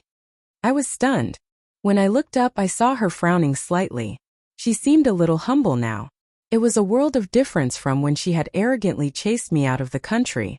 I pursed my lips and nodded silently, allowing my mother to take the luggage from me. Chapter 30-32. This time I didn't avoid it.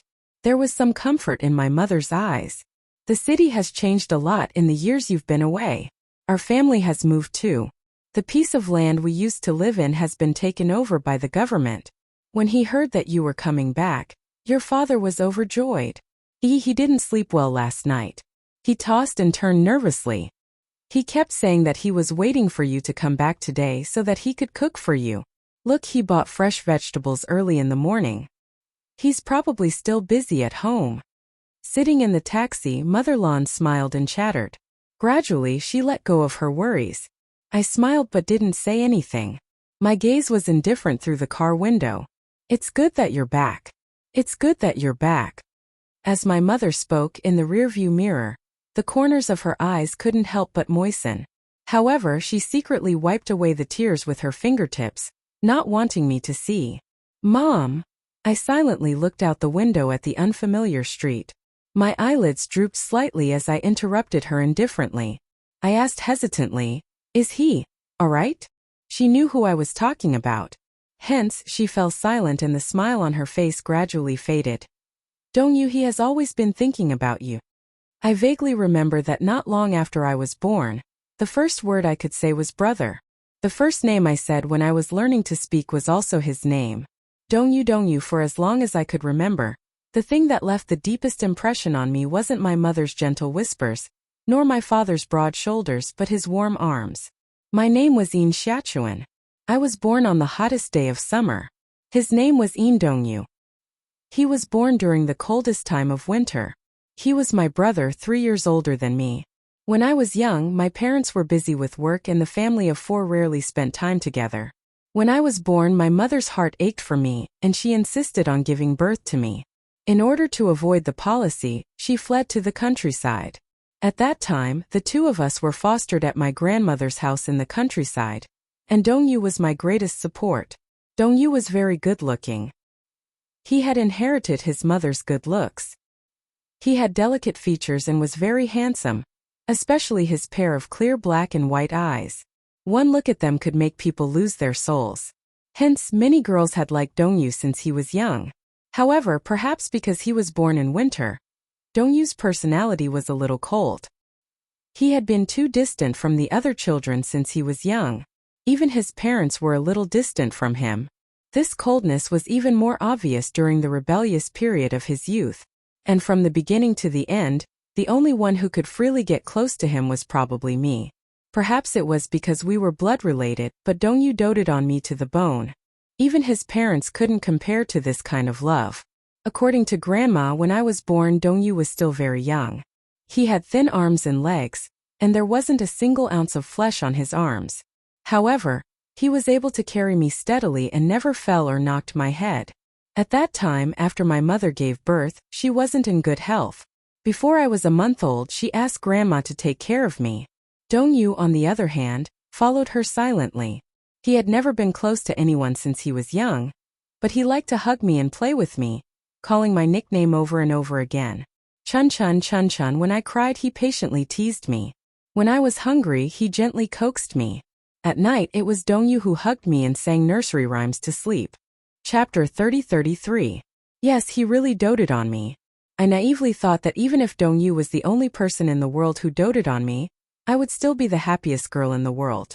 I remembered Grandma mentioning that when I was 1 year old, Dongyu held my little hand and taught me how to walk step by step. He was half squatting in front of me. At that time I was chubby from being raised by Grandma. I wore a lot of winter clothes and struggled to walk on my wobbly legs, wobbling towards him with my arms outstretched. In a moment of carelessness I fell hard. Although it wasn't serious, a layer of skin was abraded on my palm. Before I could cry out loud, Dongyu's eyes turned red. He hugged me in a panic. For the first time in my life, I showed an expression other than gentleness and indifference on his face. As I grew older, I could run more steadily and gradually became sturdier. I played with the other children, playing hide-and-seek and catching cicadas. I was really crazy. When I was young, I loved the nighttime the most. At that time, we were still young and there were no inhibitions. Every night, Grandma would bathe Dongyu. When I was young, I didn't know what shame was. I would climb into the bathtub on all fours and squeeze with him. I especially liked to tease him. I even pointed at Dongyu's undeveloped little guy and asked Grandma why my brother's part was different from mine. Grandma would always laugh at my teasing. She would scratch the bridge of my nose and laugh at me for being shameless. On the contrary, Dongyu would be a little shy. So much so that when I was naked next to him, he would freeze and not dare to move. Grandma would apply the shower gel on us. I liked the refreshing smell very much, and I liked the fact that my body smelled the same as Dongyu's. I was afraid of the dark and didn't like to sleep with Grandma, but I was willing to squeeze into a small bed with Dongyu. At night, I would often wrap my little arms and legs around him without restraint, pestering him to play rock, paper, scissors. This boring game became the most interesting pastime. When the moon was high in the sky, I couldn't sleep. I liked to lie beside him, hold my little head, and listen to him sing and tell stories. Dongyu's voice was very pleasant. It was as clear as a wind chime with a hint of childishness. He sang gently in my ear. At that time, he only knew how to sing a few songs that he had learned from music class. But I never got tired of listening to him. Every night in my childhood, I always fell asleep with his soft singing. In her memories of her youth, Dongyu was somewhat bland. He always locked himself in that world, either doing his homework or reading some famous works outside of class. He had been taking piano lessons since he was 6, so I often pestered him to teach me. At that time, in the eyes of many children, Dongyu was cold and unapproachable. He was so noble and aloof. Thinking of his background from the city, he was not like these wild children who grew up playing mud and catching frogs in the countryside. His body was clean, and there was a bit of scholarly elegance. This kind of temperament was not something an ordinary child could have. Good etiquette and refined speech were used by many parents as teaching materials for their children.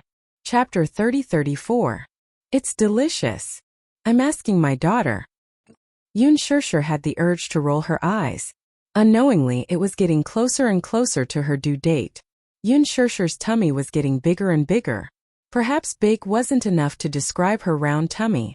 In Yu's words, Yoon Shirshir's tummy seemed to be hiding a ball. Xiaoqin innocently fantasized. Will there be 2 little sisters? Yoon Shirshir broke out in cold sweat when she heard this. Yu nodded in agreement. He explained. Our family has the genes of twins. Look, mommy and uncle are twins and they gave birth to us. If that's the case, we might even have twins. Xiaoqin clapped happily. That's great. If that's the case, maybe mommy has 2 little sisters in her tummy. This way you can have one and I can have one. We won't have to fight for it. Yoon Shirshir laughed when she heard this. You guys are treating your little sisters like toys. Yu and Xiaoqin chuckled. Yoon Shirshir couldn't help but pour cold water on them. You guys can give up. There's only one little sister in my tummy. That's what the ultrasound doctor said. So don't harbor any fantasies that you shouldn't have. Sob. The 2 little lads wanted to cry but had no tears. In the 9th month of her pregnancy, Yoon Shirshir also suffered a lot. At night she couldn't sleep so well. Because of her lack of appetite, she couldn't eat much for dinner. Muyaja would coax her to eat some fruits, but at night, she would be hungry again. She would wake up from hunger, but she wouldn't have any appetite. Sometimes she wouldn't wake up from hunger, but she would be awakened by cramps in her legs. Her legs were a little swollen, and she couldn't walk properly. Sometimes when she was lying on the bed, Muyaja would massage her legs. It wasn't too hard, but it was enough to relieve her pain. She felt extremely guilty. After all, as the president, managing such a large company was not an easy job. Every day, he rushed to the company early in the morning. After dealing with the affairs, he rushed back. He also had to go for regular prenatal checkups and learn how to take care of children. He was so busy. For her, he was worried sick. She couldn't see, but she could feel it. Compared to the first time she was pregnant, having this man around made her feel that being pregnant was a very happy thing.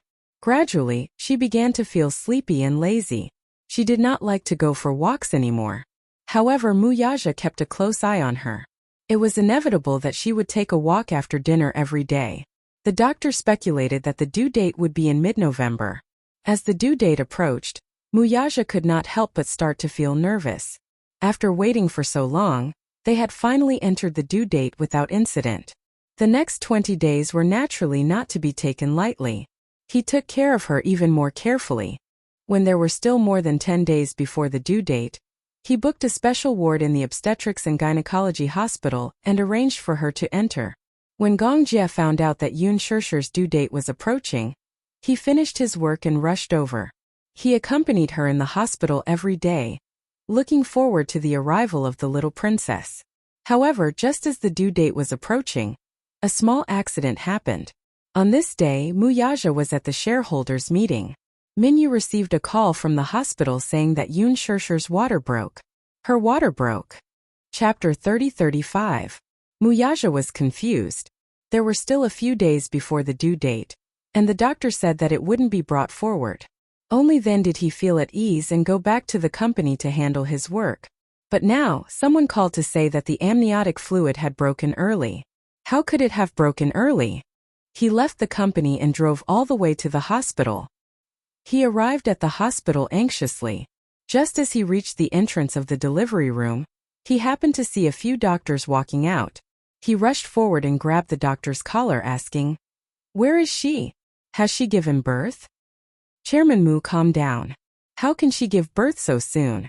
He turned around and realized that there was already a group of people waiting at the door. Gong Jie, Huajin, and Xiao Shui had also rushed over when they received the news. Yu Yu and Xiao Chen stood at the side with a guilty look on their faces, as if they were very guilty.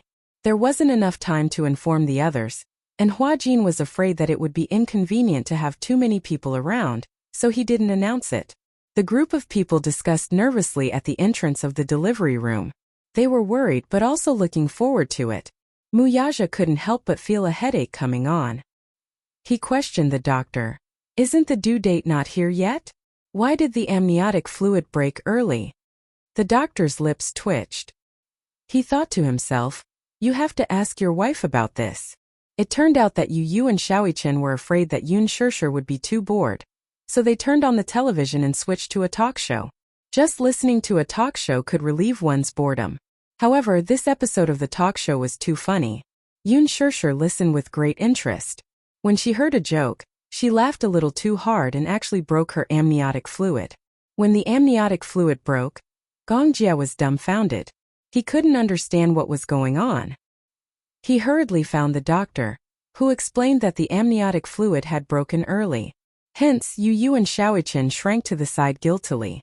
Her amniotic fluid had broken, so she could only hurry up and induce labor. Fortunately, the due date was not far away. It was not a big deal, but she had to induce labor. The doctor pushed Yun Shishir into the waiting room. She had just been induced to give birth and did an internal examination. Yun Shishir was in so much pain that she wanted to die. The internal examination was quite painful. Yun Shishir had experienced it once before, but after a few years, she had almost forgotten it. Now that she was going through it again, she immediately regretted it. According to Hua Jin's description, her howls during the internal examination were incomparable to those of a pig being slaughtered. It was said that a woman's temper was at its worst when she was about to give birth. Yun Shishir pointed at him and complained, "Hua Jin, how dare you gloat over my misfortune? How dare you say that my cry is like slaughtering a pig? Wait till I give birth, I won't let you off." The doctor gave her another dose of medicine and said that the cervix had only been dilated by 2 fingers. She had to wait until the cervix was dilated by 10 fingers before she could be officially pushed into the delivery room. As for the internal examination, the doctor used his finger to check the cervix's opening. After the internal examination, Yoon Shurshur heard a mother-to-be screaming in the delivery room next door. "I want a cesarean section. I want a cesarean section. I don't want a natural birth." Ah! Yoon Shurshur shuddered when she heard it. Although it was not the first time, when she thought about the pain during labor again, she felt a sense of bleakness like a warrior cutting off his wrist. Just as she was feeling uneasy, another pregnant woman was pushed into the waiting room. She was in so much pain that she kept changing her position. One moment she was kneeling, standing, lying down, and wailing. When Yoon Shurshur thought about how unbearable the next 10 hours would be, she became even more disheartened. The whole world seemed to have turned dark. Chapter 30-36. Muyaja walked into the waiting room and saw Yoon Shurshur lying on her side on the bed in a strange position. She was hugging her round belly and groaning in pain. Her face was covered in cold sweat, as if she was trying her best to suppress the pain. Seeing her like this, he felt an indescribable pain in his heart. He had looked up a lot of information before, and it was said that it was especially painful for women to give birth. In a woman's life, the pain of giving birth was just like floating clouds. There was an employee in the company who suffered a massive hemorrhage during childbirth. It was so painful that she almost flew to the sky. He walked to the bed and sat down. Yoon Shurshur turned her head and realized that it was him. She immediately complained, "Muyaja, it's all your fault. If it weren't for you, I wouldn't have to suffer like this. It's all your fault." Muyaja gave an ungraceful smile, but it was an apologetic one. Yoon Shurshur felt even more unbalanced. Hearing him laugh, she said gloomily, "What are you laughing at? You still have the cheek to laugh. I'm going to die from the pain." Muyaja caressed her cheek, his gaze gentle. Now that she was about to give birth as a man, he naturally couldn't argue with her at this time. Even if she pointed at him and scolded him, he would accept it. "If scolding me makes you feel better, then go ahead." Yoon Shurshur was stunned. Another wave of contractions came. It was so painful that the corners of her eyes twitched violently. She narrowed her eyes. When she thought of the grievances and suffering she had suffered for the past 9 months, her anger flared up. "Humph, I'm not giving birth anymore." Muyaja coaxed her. Okay, I'm not giving birth anymore. I'm serious. I want to go home. If you want to give birth, you give birth. I'm not giving birth." "Okay, I'll give birth. Yoon Shurshur was even angrier. He went along with her words, but she was even more unhappy. She said with tears streaming down her face, "I don't want to give birth anymore. It hurts." At this moment she couldn't care less about being reserved. She wailed, "I really don't want to give birth anymore." At this point in time, how could she stop giving birth just because she didn't want to? Muyaja was both angry and amused. He coaxed her gently, "Bear with it. It'll be over soon." He could understand her anxiety and uneasiness, but although his heart ached for her, he really wanted to bear all her pain for himself, but he was helpless. After all, he was a man and did not have this ability. Talking while standing is really easy. It's all your fault." Yoon Shurshur rubbed her belly, feeling wronged. "This girl is so troublesome. She's been in my belly for a few days. When she's about to come out, she's so disappointing. She refuses to come out." A nurse passing by said, "Your cervix has only opened by 2 fingers. Wait a little longer. When it opens by 5 fingers, the rest will be quick. It's painful now because you're having contractions. Bear with it." After saying that, he hurried away. Yoon Shurshur groaned inwardly. Yet another person who was talking while standing there. Muyaja chuckled softly. He lowered his head and kissed the corner of her lips. He said gently, "Be good, wifey. When our daughter comes out, I'll help you teach her a lesson and smack her butt. When our daughter comes out, can you bear to do it?" As Yoon Shurshur spoke, she had another strong contraction and another spasm. It was so painful that she almost cried out for her mother. It was fine when it didn't hurt, but when the contractions started, it hurt so much that she wanted to scratch the wall. It was simply killing her. Yun Shirshir was in so much pain that she smashed her head against the wall. Muyaja hurriedly protected her and said angrily, "What are you doing? Let me faint. It won't hurt if I faint," she said self-righteously. Chapter 30-37. Yesterday when she passed by the delivery room, she heard the people inside crying and screaming. She was still laughing, but in the blink of an eye it was her turn. How was this giving birth? This was King killing her. There was a particularly strong contraction, and she was in so much pain that her eyes couldn't move. She groaned on the bed. Muyaja, who was guarding by the side, was even more nervous. Gong Jie and the others outside the door were also waiting anxiously. They couldn't enter, so they could only stare at each other. Gong Jie, in particular, was so anxious that he called all the people in the gynecology and obstetrics department over. A group of people in white coats came over. After another examination, they said that the cervix had not fully opened. Not fully opened? Gong Jie was anxious. He grabbed the doctor's collar and asked, "When can I give birth?" The doctor was so frightened that he couldn't speak clearly. He explained that everyone's physique was different, so he couldn't make a conclusion. As time dragged on, a few long hours passed. In the blink of an eye, it was evening. Yun Shirshir was in so much pain that she was about to collapse, but there was no movement. The contractions also became more frequent. Gradually, they went from one every 10 minutes to one every 3 to 5 minutes. The nurse told her to rest for a while and save her energy. If she really gave birth later, she wouldn't have the energy to give birth. That would be really troublesome. Yun Shirshir thought to herself, "I want to sleep too, but the problem is that I can't." Muyaja remained patient, silently praying for his daughter to come quickly. He even put his hand on his stomach and said to the little guy in his stomach, "Yuyao, come out quickly. Don't torment your mommy." Yun Shirshir gritted her teeth, exasperated. What was the use of this? At night, they did another internal examination. The nurse shook her head and said that it was only 3 fingers. What? After so much time, it was only 3 fingers? Yun Shirshir was so angry that she fainted. When she woke up and opened her eyes, Muyaja was still guarding by her side in the waiting room. She didn't know how she fainted. She even suspected that she had fainted from the pain. Xiao Shui, who was outside the door, was also very nervous. At night they ordered takeout, but no one had the appetite to eat. They all stared at the waiting room in fear, afraid that they would miss even a second. It wasn't until 8 o'clock in the evening that Yun Shirshir experienced the strongest wave of contractions. She was in so much pain that she was already in a daze. In her daze, she saw a few nurses coming in and out, and another person came in to do a prenatal checkup. Then she said excitedly, "The cervix has opened to 7 fingers. You can enter the delivery room now." Then the nurse asked Muyaja, "Sir, are you going to accompany your wife to give birth?" Muyaja nodded without hesitation. "Of course. I want to accompany her." "Okay. Then come with me to change into sterile clothes." "All right."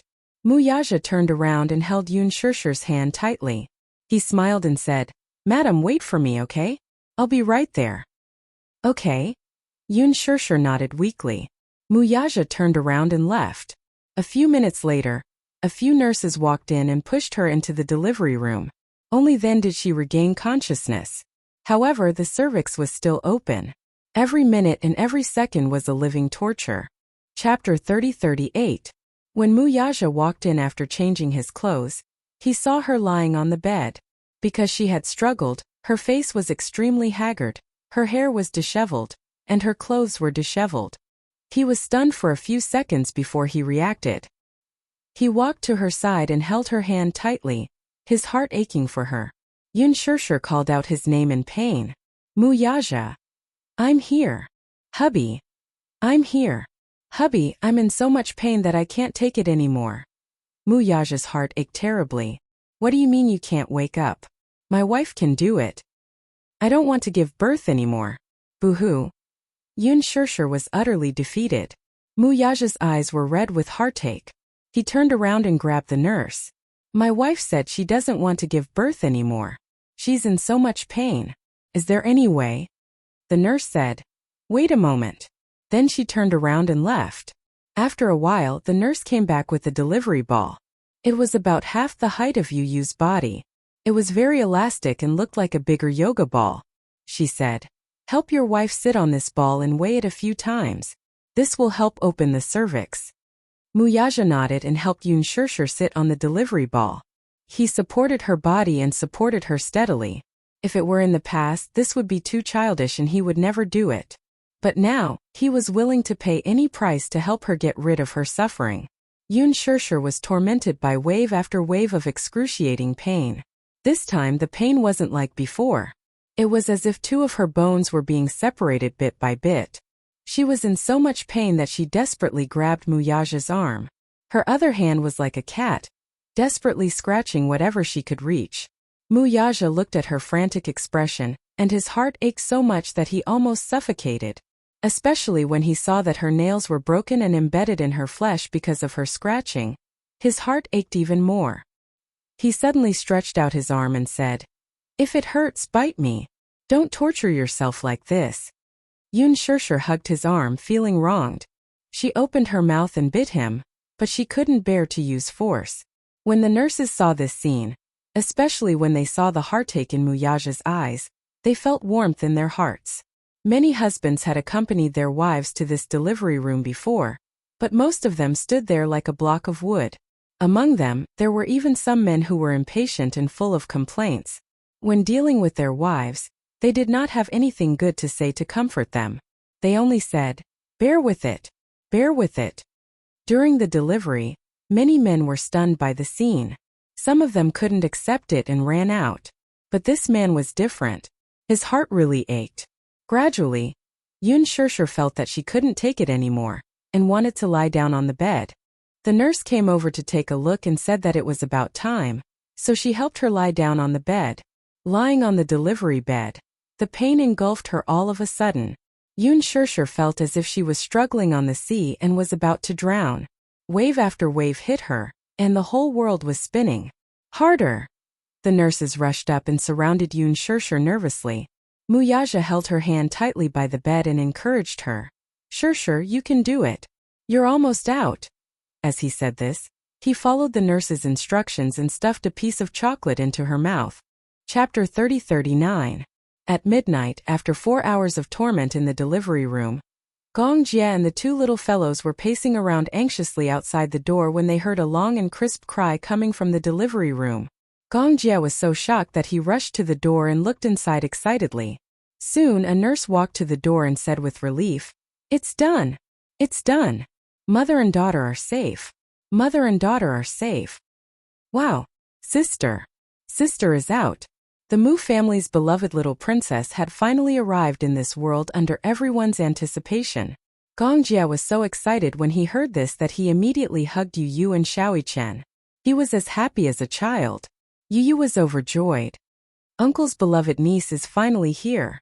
Uncle has been waiting for a long time, but it's not in vain. When Yun Shirshir was pregnant, Gong Jie often video called her across the ocean. He was also having fun. Like Muyaja, he said to her stomach in all seriousness, "Yuyao, it's Uncle. We'll be able to see each other in a few months. Uncle will be waiting for you." Therefore, when he knew that Yun Shirshir was about to give birth, Gong Jie immediately flew over. Unfortunately, Yun Yeqing could not be present at such an important moment.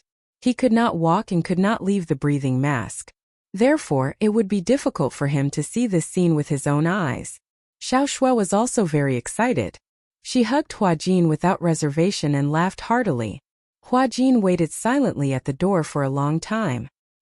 He finally heaved a sigh of relief when he learned that the mother and daughter were safe.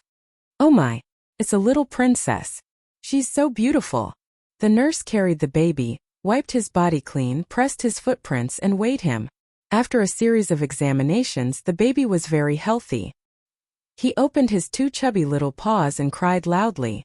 His voice was clear and loud. She was placed in a swaddle and carried to the man who was waiting by the bed. After giving birth, Yun Shirshir was exhausted. Her clothes were wet with sweat. Muyaja's heart ached for her. He kept kissing her and smiling, but his eyes couldn't help but become wet and red. "Shirshir, I love you." He kept kissing her, but he didn't get tired of it. Yun Shirshir didn't have the strength to respond, but she heard his mellow voice choking with emotion. Her nose was also a little sore. I love you too. Muyaja sighed in his heart. Gestation is such a miraculous thing. He had once again created a cute little life with her.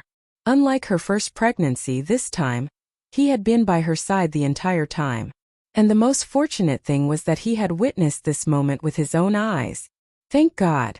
Mother and daughter are safe. Sir, look, your daughter is so beautiful. He was just born, but he has a head of shiny black hair. Muyaja immediately and carefully took the child from the nurse's arms. He finally saw the little guy who had been in her stomach for more than 9 months. His expression was a little sincere and solemn, and even a little nervous. Although he usually looked like he was strategizing and always had a calm and composed face, when he carried the child, he was a little flustered, afraid that he wouldn't hold it well. Until a magical scene happened. For some reason, the child stopped crying when she was in his arms. Chapter 30-40. Just like Xiaoyichen, the newborn baby's face was red and wrinkled. The nurse said it was pretty, but he thought it was ugly. However, he knew that the baby had just been born and hadn't grown up yet.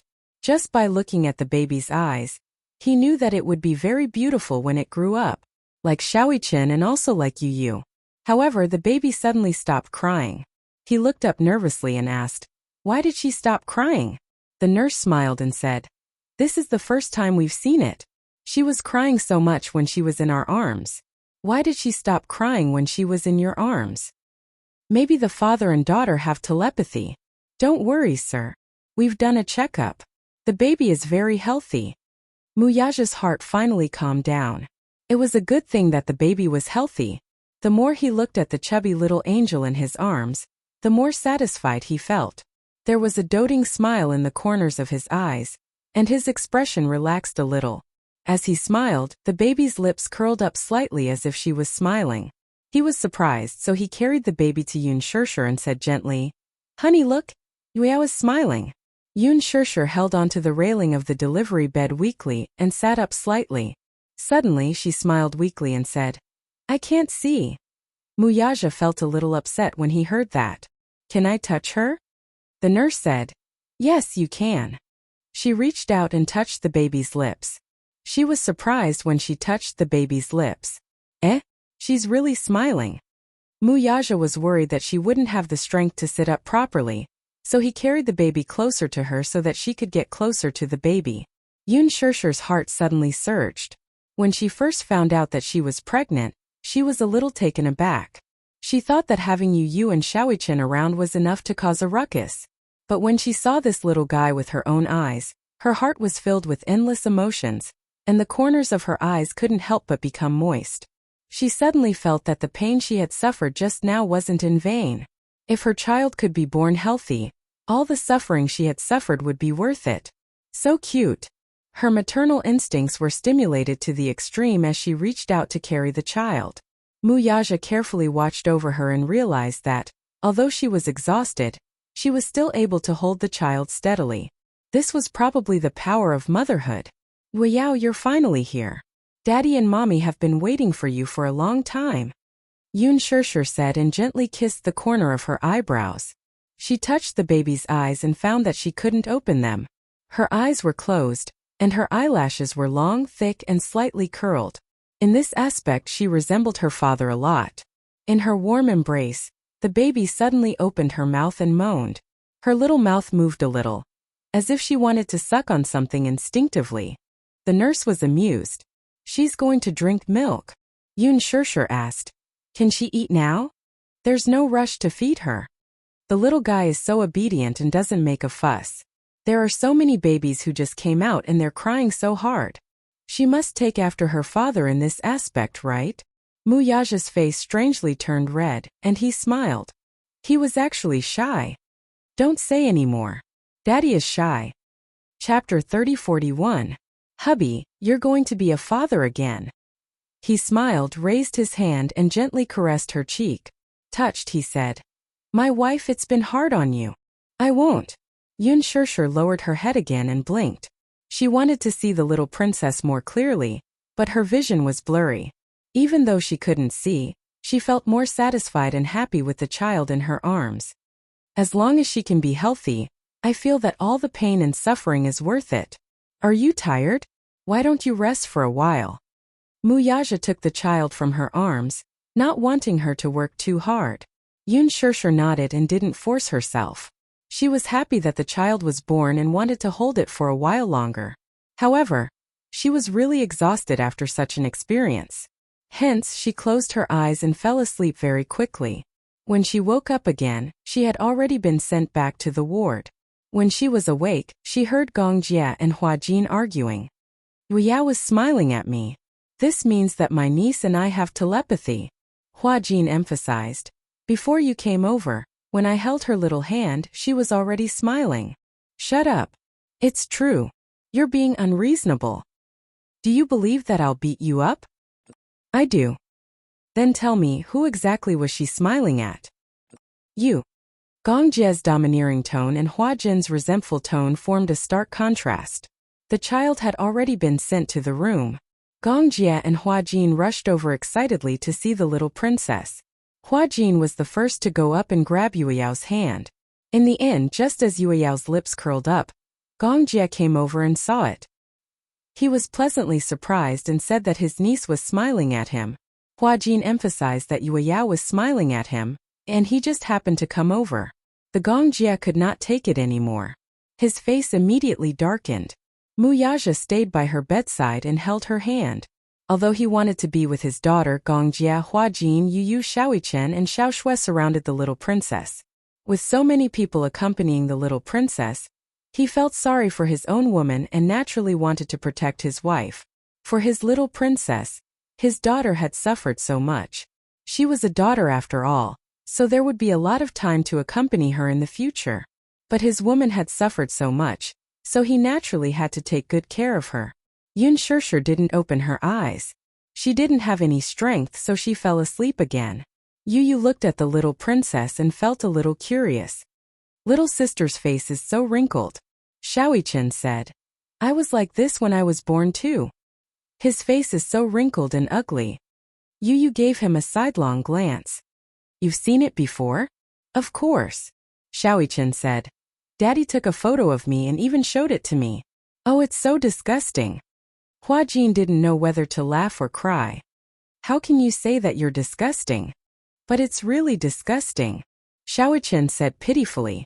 Then he changed the topic and said proudly, but Daddy said that I was just born at that time and hadn't grown up yet. Aren't I still so beautiful now? Little sister is definitely prettier than me. Yu looked at him quietly from the side and then used his poisonous tongue. I hope little sister isn't as thick-skinned as you. Chapter 30-42. You're the one who's not pretty. Shaoichen was not angry. Instead he retorted, we're twins. If you say that I'm not pretty, aren't you just indirectly saying that you're ugly? I'm more classy than you. I'm a little gentleman. I'm a little gentleman too. Gong Jia and Hua Jin stopped their bickering, but the two lads continued their debate relentlessly. Gong Jia shushed them. Keep your voice down. That's right. If the little princess wakes up, are you going to be responsible for feeding her? Xiao Shui said. Yu and Shaoichen then tacitly shut their little mouths. Gong Jia said, I want to hug her. Hua Jin said, you can't hug her. If she wakes up she'll really cry. Shirshir is still sleeping and there's no one to feed her. Moreover, the nurse said that it's best to wait for the child to wake up naturally before feeding her. Shaoichen said, when little sister was in mommy's stomach, she didn't drink milk for more than 9 months. Wouldn't she be hungry? Everyone was silent. This question also stumped Yu. Gong Jia couldn't answer it either. The group of people silently looked at Muyaja. Gong Jia said, brother-in-law, you're knowledgeable. Why don't you answer this question? Muyaja felt like an old bespectacled professor, and the group of people in front of him were all like giant babies. He ignored them. Everyone knew what was good for them. At this moment, Muyaja was guarding his wife. He couldn't be bothered with them. The group of people looked at the little princess fondly. In their eyes, the little Yueyao was like a little angel flapping her wings. Her entire body was glowing. Even though Muyaja sent people to guard the news of Yun Shirshir giving birth and surrounded the hospital tightly, there were still many media outlets that rushed over. Ever since she became pregnant, because Muyaja was very protective of his wife, Yoon Shirshir disappeared from the public for a long time. Fans were curious and looked forward to hearing news about Yoon Shirshir. However, when the reporters rushed over, they were stopped by the bodyguards at the entrance. They were chased away by the bodyguards. Some of them insisted on going to the hospital, so the bodyguards smashed their cameras and chased them away. Muyaja's attitude was so rude and unreasonable, because he did not want the little princess to be exposed to the public. He naturally wanted to protect his daughter well. These paparazzi were angry, but they did not dare to say anything. After all, the Shengyu Financial Group was so big, and they knew Muyaja's means. Naturally, they did not dare to say anything. Some good friends naturally came to the hospital to visit when they heard the news of such a joyous occasion. However, at this time Yu and Xiaoichen were like door gods. No one could hug, kiss, or touch them. At most, they could only take a few glances and exchange a few pleasantries before leaving. When Qinzhou rushed over, he was not even allowed to enter the door because the little princess was awake, and Yoon Shirshir was breastfeeding her. He came in a hurry because he took time out of his schedule. He still had something to do and could not see Shirshir, so he could only leave a few words with Hua Jin and give his blessings before leaving. As soon as Qinzhou left, Jiang Shun and Lu Jinyu came with fruits and some tonics. Just as they reached the door, they were chased away by Muyaja. Chapter 30-43. Jiang Shun felt that it was unfair and complained to his boss. Can't we even visit the little princess? That's right. You're her uncle after all. Why should you visit her? Muyaja glared at Jiang Shun and asked, has the acquisition of Solomon been settled? Jiang Shun looked away guiltily. He then questioned Lu Jinyu. Has the Central Jingguang land auction been registered? Lu Jinyu coughed and cleared his throat. Aha. Why aren't you getting lost? Lu Jinyu and Jiang Shun wiped away their bitter tears and returned to the office with their arms around each other's shoulders. A week after Yu Yao was born, her face was no longer wrinkled like when she was just born. The little girl's face had already returned to its original color. It was white and tender, as if it could be broken by the slightest breeze. Sometimes, Yoon Shirshir would sigh with emotion as she hugged Yu Yao. This was probably bliss. However, there were also times when she felt blissful. For example, when she was breastfeeding, the little Yu Yao would snuggle in her arms and enjoy the milk. Perhaps because the little Yu Yao was extremely hungry, she would use a lot of force when she was suckling, as if she wanted to suck her entire soul away. Muyaja said that this girl was like a greedy little cat when she was suckling.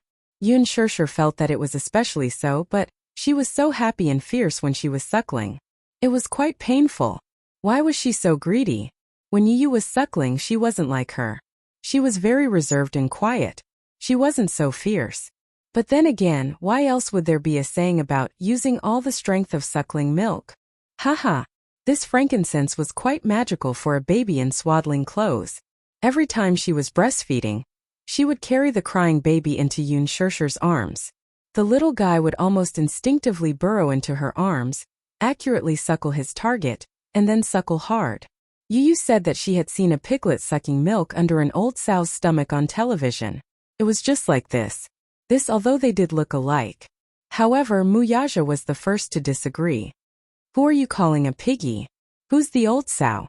Yu smiled apologetically and turned to leave. This brat deserves a beating. Muyaja immediately coaxed her. Don't listen to him, you're not an old sow. She had originally thought that it was just a child's babble, but this man explained it seriously and even coaxed her. The more she listened, the more uncomfortable she felt. When she was breastfeeding, he was watching from the side. He was completely focused and did not take his eyes off her. He leaned very close to her and watched as the little princess's little mouth opened and closed. Unexpectedly, she also swallowed. Yoon Shirshir was shocked and asked, "What's that sound? Why did it sound like he was swallowing his saliva?" Muyaja snorted coldly, sounding displeased. Nothing. Seeing how the little Yu Yao was eating so well and was leaning on Yoon Shirshir's chest, occupying the spot that originally belonged to him, Muyaja felt a little uncomfortable. Fortunately, it was a daughter this time. If it was a son, he would feel even more indignant. However, was it because she was a little princess? He was happy to give her this privilege. Yun Shirshir did not know whether to laugh or cry. What's the matter? Gluttonous. Yun Shirshir blushed and couldn't help but push him. Hey, don't tell me, you want to drink milk too? Yes. Chapter 3044. Hey, don't be rash. You have such a big appetite. If you finish it all, what will Yao drink? He couldn't help but give in when he saw how serious she was. He scratched her nose lightly and said, I'm just teasing you. Yun Shirshir laughed and said, I'm teasing you too. The two of them looked at each other and smiled. The deep love in their eyes couldn't be concealed at all. Outside the door, Yu and Xiaoichen were sitting on stools. Even though the two little guys were still young, Muyaja insisted that they stay away when Yun Shirshir was breastfeeding. His attitude was not to be disobeyed. Yu said indignantly, Daddy is really narrow-minded. Xiaoichen said enviously, looking at little sister drinking milk, I actually feel that she's enjoying it. Poor me, I grew up drinking milk powder. Yu asked curiously, what milk powder did you drink? Xiaoichen shook his head. I don't know. I didn't know anything back then. I stopped drinking milk when I was 3. Oh, I'll ask Daddy later. Seeing that Yu was so insistent on knowing the brand of milk powder, Xiaoichen couldn't help but feel puzzled. You want to drink it too? No. Then why do you keep asking about the brand of milk powder I drink? Yu said seriously, if little sister drinks milk powder in the future, she won't drink this brand. Xiaoichen was shocked. Why? I suspect that you're so stupid because you drank this brand of milk powder. Xiaoichen was once again struck by Yu's venomous tongue. He slumped into the chair, unable to get up. However, after spending so much time together, Xiaoichen was already used to Yu's venomous tongue. He ignored Yu and clenched his little fists tightly as though he was making a vow. He encouraged himself and said, in the future, with a woman in our family, I must become stronger. Only then can I protect Mommy and my beloved sister. Yu said, you just have to be smarter. Don't drag your sister down when the time comes. Xiaoichen felt wronged and said, Yu, my heart hurts when you talk about your brother like that. Since you know that your brother is the oldest, it'll be embarrassing if little sister crushes your IQ in the future. Yu continued, in the future, when little sister goes to school, she'll come to you with her homework. If you can't answer the questions correctly, little sister will despise you. Little Ichen hummed in acknowledgement before saying, don't I have you? In the future, if little sister has a problem, she'll come to you. What about you? Yu looked at him with disdain. Me. Xiaoichen smiled proudly. If anyone dares to bully little sister in the future, I'll let them have a taste of my fists. Violent maniac. What else can I do? Xiaoichen put his hands on his hips indignantly. If little sister gets bullied outside, do you think she can rely on your fancy martial arts skills? Yu blushed guiltily. Indeed, his fists and kicks were no match for Xiaoichen's. He didn't know where Xiaoichen got his strange strength from. After feeding Yao, little Yao settled down. Muyaja opened the door and let the two little guys into the room. Yu ran to the bedside excitedly. He straightened his neck and said, Mommy, Mommy, I want to hug little sister. However, Muyaja said, no. Chapter 3045. When Yu heard this, she pouted and said unwillingly, why? What if your arm can't hold little sister and she falls? Xiaoichen came over and opened his arms. Mommy, let me hold her. I'll hold her properly and not let her fall. Muyaja groaned but did not reject him. Yun Shirshir also trusted him. He was taller than Yu, and would definitely be able to hold the little princess steadily. However, she was still a little worried and asked, do you know how to hold her? Xiaoichen nodded vigorously. Yes. The confinement nanny taught me. I learned it very seriously. The way to hold a child was also very particular. If the position was not right, the child would feel uncomfortable and cry loudly. Moreover, the bones of newborn babies were very soft. If one was not careful, it was possible to hurt the baby. Yun Shirshir reminded him. Then you must be gentle and be careful. Okay. Xiaoichen immediately walked over and took little sister from Yun Shirshir's arms with a sincere expression. Yu stared at them from the side. When she saw that Xiaoqian could be held but she was not allowed to, she couldn't help but feel a little jealous. Biased. Biased. Daddy is biased. Mommy is biased too. He crossed his arms and sulked. He turned his head away and ignored them. Yun Shirshir smiled helplessly. Then she heard Xiaoqian suddenly whisper, "Little sister opened her eyes. She's looking at me." When Yu heard this, her anger immediately dissipated. She quickly went over and saw that the little princess, who was in Xiaoqian's arms, had suddenly opened her eyes. She had a pair of big clear eyes. Her eyelashes were long and curly, and her eyeballs were as black and shiny as onyx. She blinked and clenched her little fists. As she looked at Xiaoqian, the corners of her eyes curved. Her cherry lips parted and revealed a bright smile. When Yu saw this, her heart almost melted. Her face flushed red and she wished she could snatch little Yueyao into her arms and hug her properly. However, this was just a thought. Yun Shirshir suddenly said, "Does this child really like to cry? I saw other babies cry in the middle of the night after they were born. But little Yueyao only cries when she's hungry." When the confinement nanny changed her diaper, she was also surprised.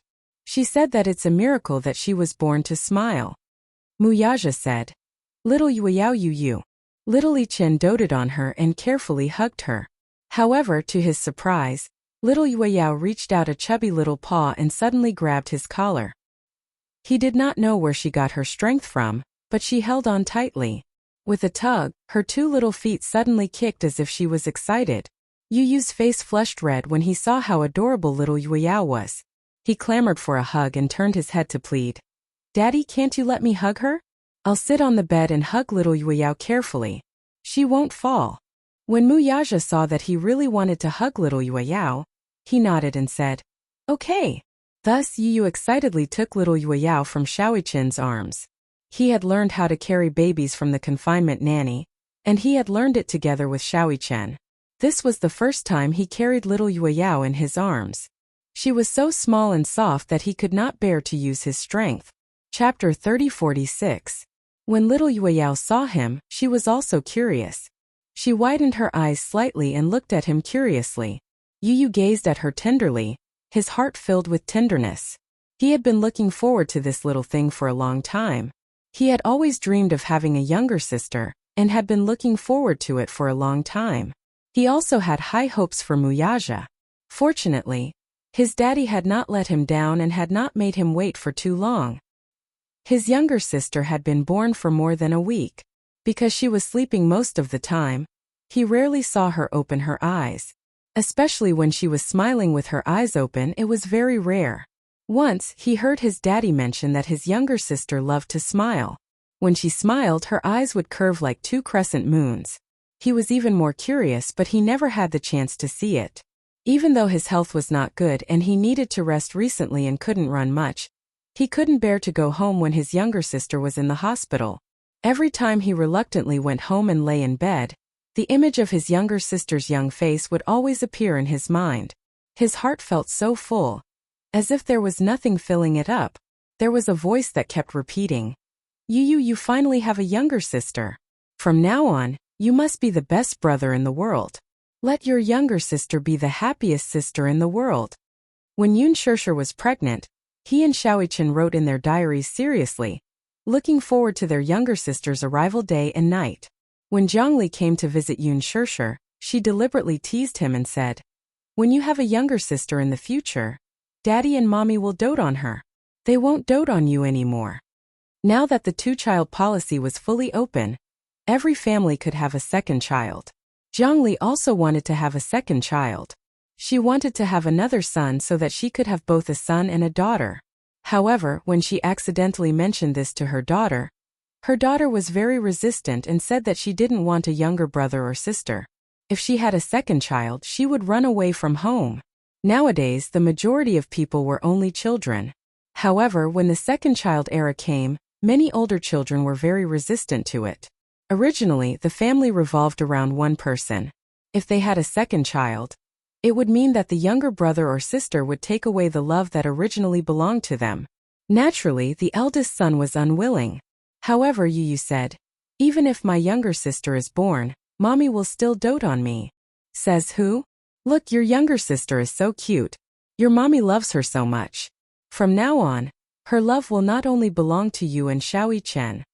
When Yu heard this, he smiled and said, if it's a younger sister, it's okay. He lowered his head and looked at the crib. His heart seemed to be filled with tenderness as he looked at the little life dotingly. He said softly, if it's a little sister, it's okay to share all the love that mommy has for me with her. I will also pamper her and grow up with her. Zhongli looked at him in surprise, only to see the gentleness in his eyes. He was so touched by this child. She said to Yun Shirshir, Shirshir, you're so lucky to have these two considerate kids. And I'm so jealous of you.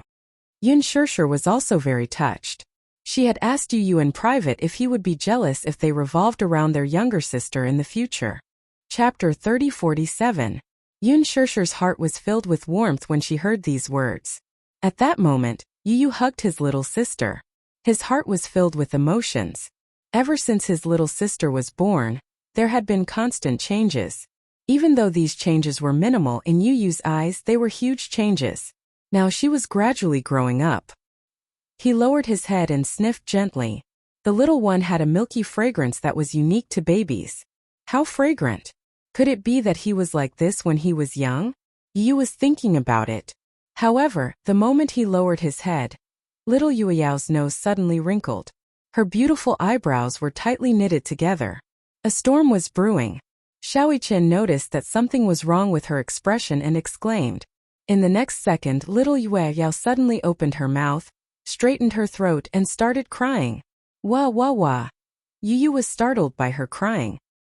He looked at her, not knowing what to do. He didn't know why this little one was crying all of a sudden. Daddy, why is little sister crying? Muyaja walked over nervously.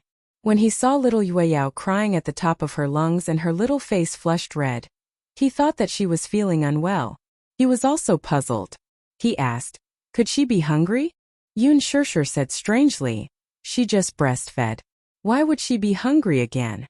Xiaoyi Chen said, could it be that it's time to change the diaper? The confinement nanny said that if little sister pees, she will feel uncomfortable and cry. Muyaja placed little Yueyao on the bed. He took off the diaper and took a look. Her tender little butt was clean.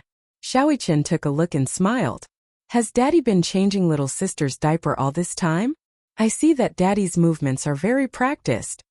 Yun Shirshir said, your daddy only changes little sister's diaper occasionally. The confinement nanny is usually in charge. I think he's very skilled. Little Yueyao was still crying non-stop. Muyaja held him in his arms and tried all sorts of ways to coax him. He gently patted him, but the little guy didn't seem to give him any face. His little face was still wrinkled, as if he had been greatly wronged, and he cried even harder. Xiaoyi Chen walked over and said obediently, let me sing for little sister. If my sister hears me sing, she definitely won't cry anymore. Don't. Muyaja said nervously, you're tone deaf. Don't scare your sister. Xiaoyi Chen suffered another blow and found it hard to defend himself. Why was Daddy the same as Yu? They always liked to attack him. He was so sad. Just as Xiaoyi Chen and Yu were feeling dejected, they heard Yun Shirshir say, it's probably because little sister recognized him. After all, this is your first time hugging her. Xiaoyi Chen immediately said, little sister won't cry when she's in my arms. Could it be that Yu didn't hug her properly? How is that possible? Yu was a little uneasy. He didn't know what was going on. Little sister was originally fine in his arms, but she suddenly started crying. He was a little worried. Could it be that little sister isn't feeling well? No way. It's probably because she recognized him.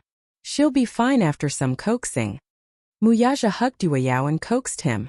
However, the strange thing was that after a few coaxes, the little guy's crying gradually weakened. Everyone was amazed. Muyaja patiently coaxed him for a long time. The little guy lay in his arms, staring at him with tears in his eyes. However, he stopped crying. Even Yu was amazed. Don't cry. Chapter 3048. Daddy, let me hug her again. I haven't seen enough yet. Muyaja nodded. However, when Yu walked over and reached out his little hand, Yuyao's nose wrinkled again and she burst into tears again.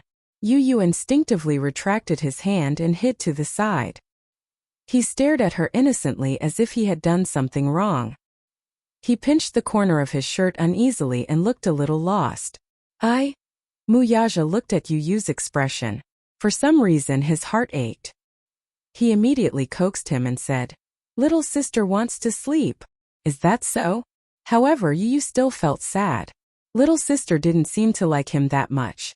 It was fine when Xiaoyichen hugged her or when Daddy hugged her. But why did little sister cry so badly when it was his turn? He felt sad and a little disappointed. He sat by the window and watched helplessly. His heart ached so much that his eyes almost turned red. Muyaja finally coaxed little sister to sleep and placed her in the crib. Xiaoyichen lay by the bed and watched. However, Yu didn't dare to go closer. He watched from afar, afraid that little sister would cry again if he went closer. Gongjie and Huajin knocked on the door and walked in. Huajin held a box of food in his hand and said, "It's time to eat." While Yun Shishir was hospitalized, Huajin and Gongjie stayed at the hospital every day. Yun Shishir's meals were all taken care of by the confinement nanny. Tonight they specially made white crucian carp soup. It was said that drinking this soup would nourish qi, strengthen the spleen, clear the channels and lower the breast. She drank it for 2 consecutive days and didn't feel anything special. However, there was indeed such a saying. As for Muyaja, Gongjie, and the others, they naturally settled their own meals.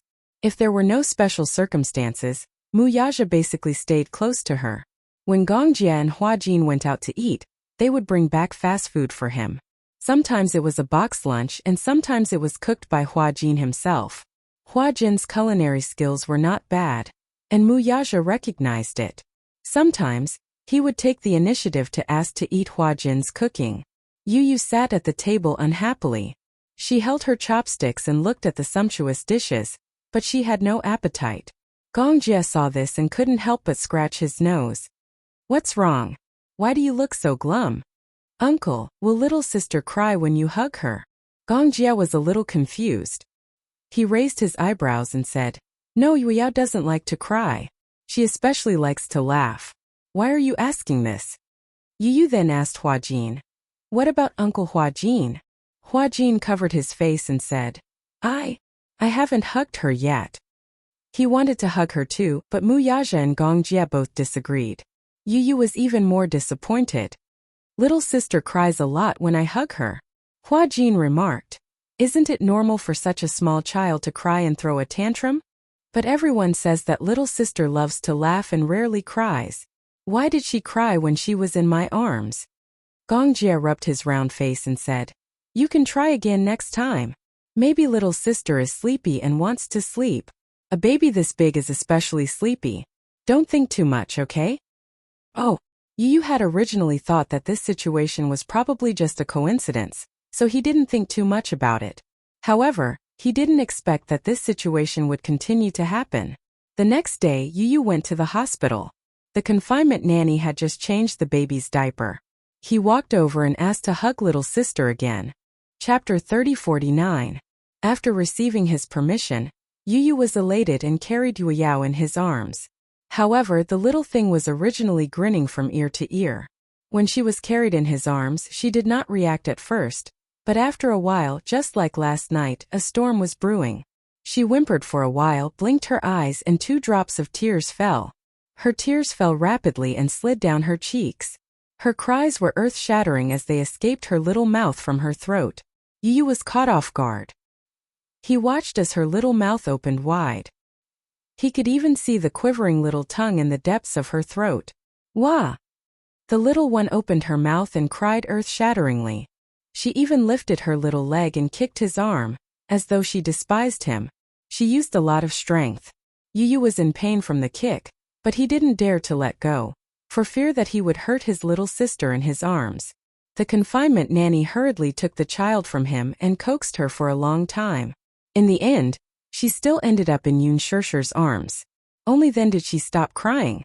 When Yu saw that this situation had repeated itself, he was extremely upset. He sat in a corner with his handsome brows slightly furrowed. Disappointment was written all over his face. Yun Shirshir couldn't see the disappointment on his face, but Mu Yaja could. He pulled him to the front of the room and stared at his face as he asked, "What's the matter? You don't look happy." "Daddy?" Yu fiddled with his soft fingers, feeling aggrieved. His eyes suddenly reddened and his voice became choked with sobs. He sounded as though he was about to cry. "Does little sister not like me?" Mu Yaja was stunned. He frowned and asked, "How could that be? Little sister must hate me. Otherwise, why would she cry whenever I hug her?" Yu sobbed as though he had suffered a great grievance. His tears fell instantly. He raised his hand and wiped away the tears at the corners of his eyes. He sniffled and was extremely upset.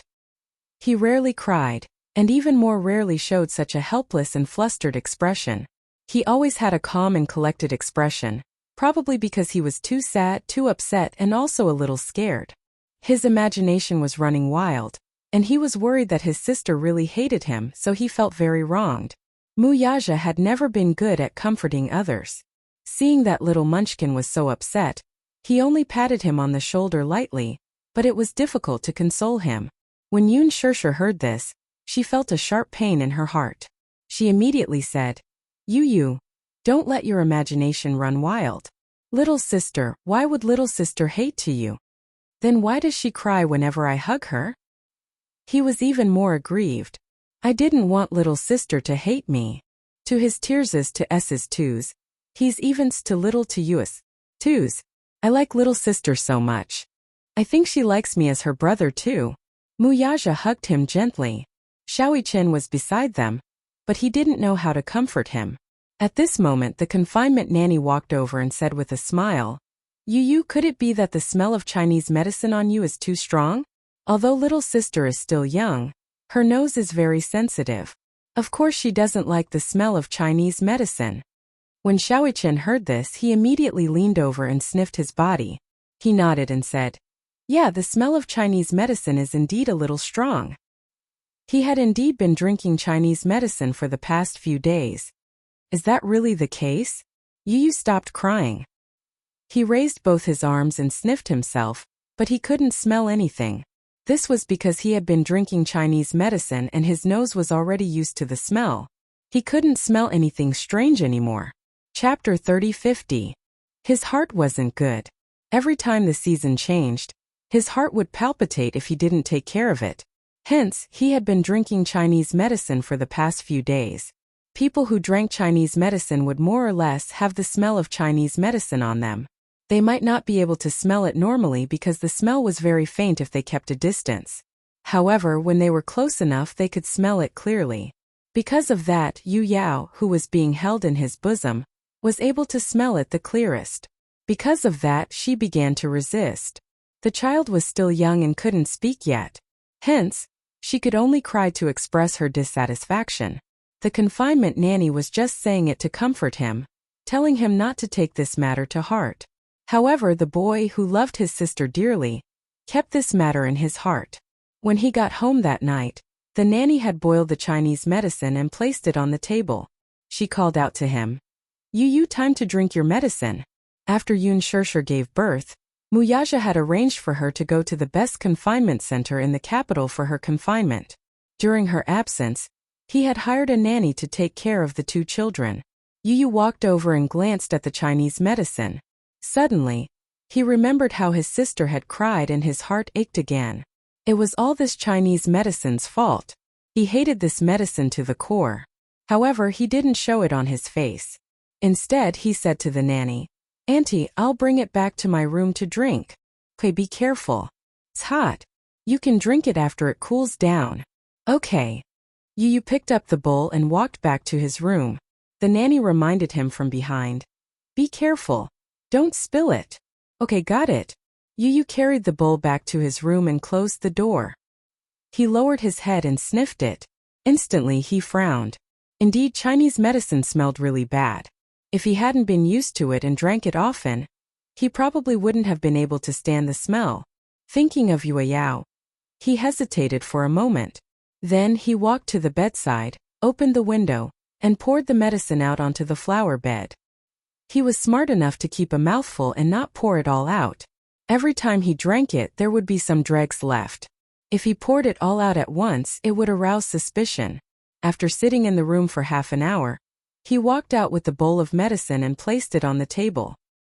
He said to the housekeeper, "It's finished." The nanny walked over with the clean clothes, but she didn't think much of it. She nodded and said, "Leave it there. I'll wash it later." "Yes. Okay, thank you, Auntie." This child, there's no need to be so polite. Yu's thoughtfulness warmed her heart. Hence, she did not realize that the child was doing something behind her back. Xiaoqian was still reading in the study. He still remembered what Yu had said a few days ago. Hence at night he still worked hard. He took out his problem book and racked his brains to calculate. Yu went into the bathroom. When he showered, he used a lot of body wash and rubbed it all over his body. After washing twice and wiping himself clean, he took a whiff. He was still worried, so he secretly rubbed some body wash on himself to make sure that he smelled good. Then he changed into his pajamas and walked into the study. Xiaoqian was still calculating when he suddenly saw his problem book covered by a shadow. Chapter 30:51. Do I smell good? The corner of little Ichen's eyes twitched violently as he sniffed seriously. Yes. It's the scent of shower gel. Does it still smell like Chinese medicine? With Yu's reminder, Xiaoqian was shocked and said, "No, I can't smell it anymore." That was strange. Every time he drank the medicine, the smell of Chinese medicine would be very strong. He asked nervously, "What's wrong? Did you forget to drink the medicine?" "I drank it." "Really?" Every time he drank it, he would smell like Chinese medicine. "Don't lie to me. If you stop taking the medicine, you'll—" "I already said that I drank it," Yu continued, "but I used a lot of shower gel and some perfume. My little sister won't despise me if I smell good like this." Xiaoqian smiled and nodded. However, Yu wasn't in a hurry to carry Yue out. Instead, he secretly stopped taking medicine for 2 days. He was only relieved when he didn't smell like Chinese medicine after 2 days. However, when he stood in front of the crib and looked down at the little thing lying in the crib with her eyes wide open and her little feet kicking around, he felt a little scared. He raised his arm solemnly and sniffed his sleeve. When he couldn't smell any Chinese medicine, he took a deep breath and smiled.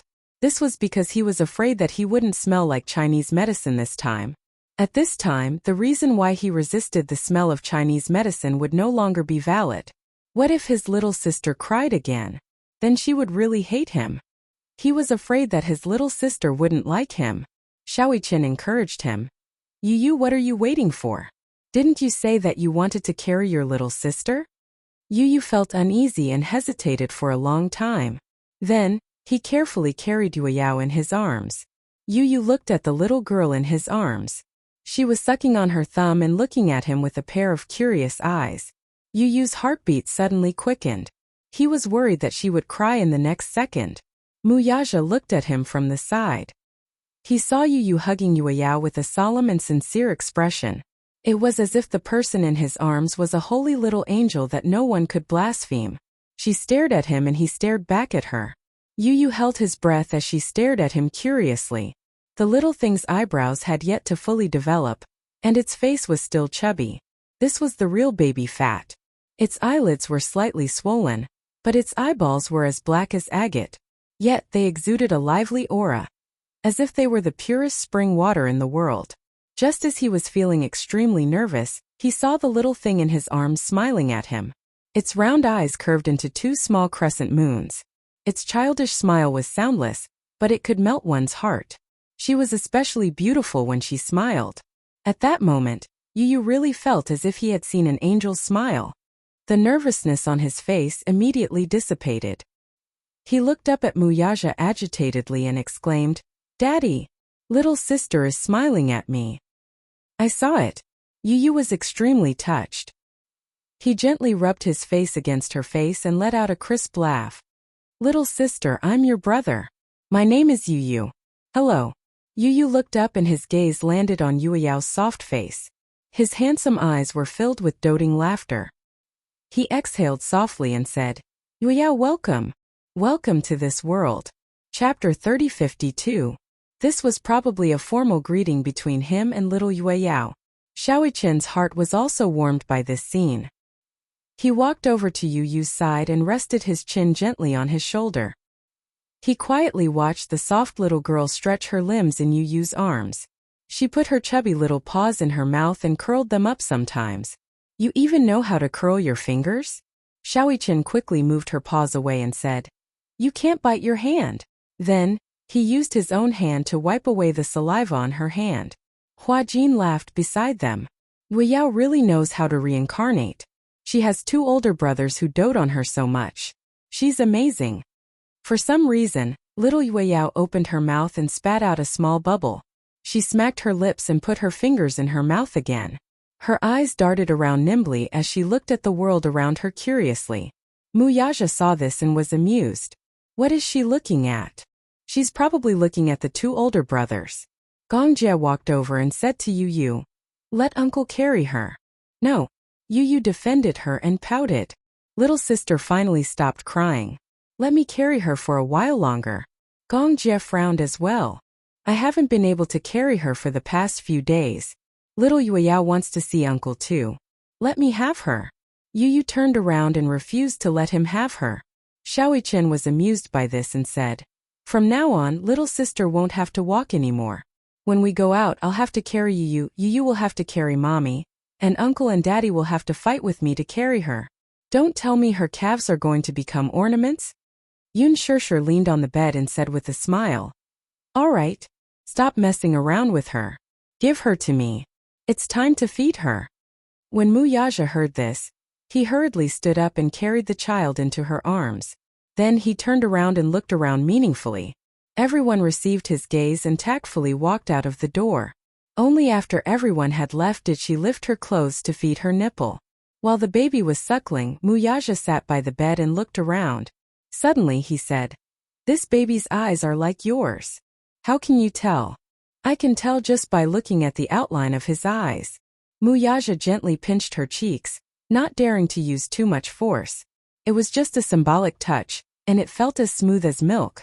He added, Someone like you will definitely be a beauty when you grow up. Didn't they say that daughters look a little like their fathers? He still couldn't tell right now, so he couldn't rush to a conclusion.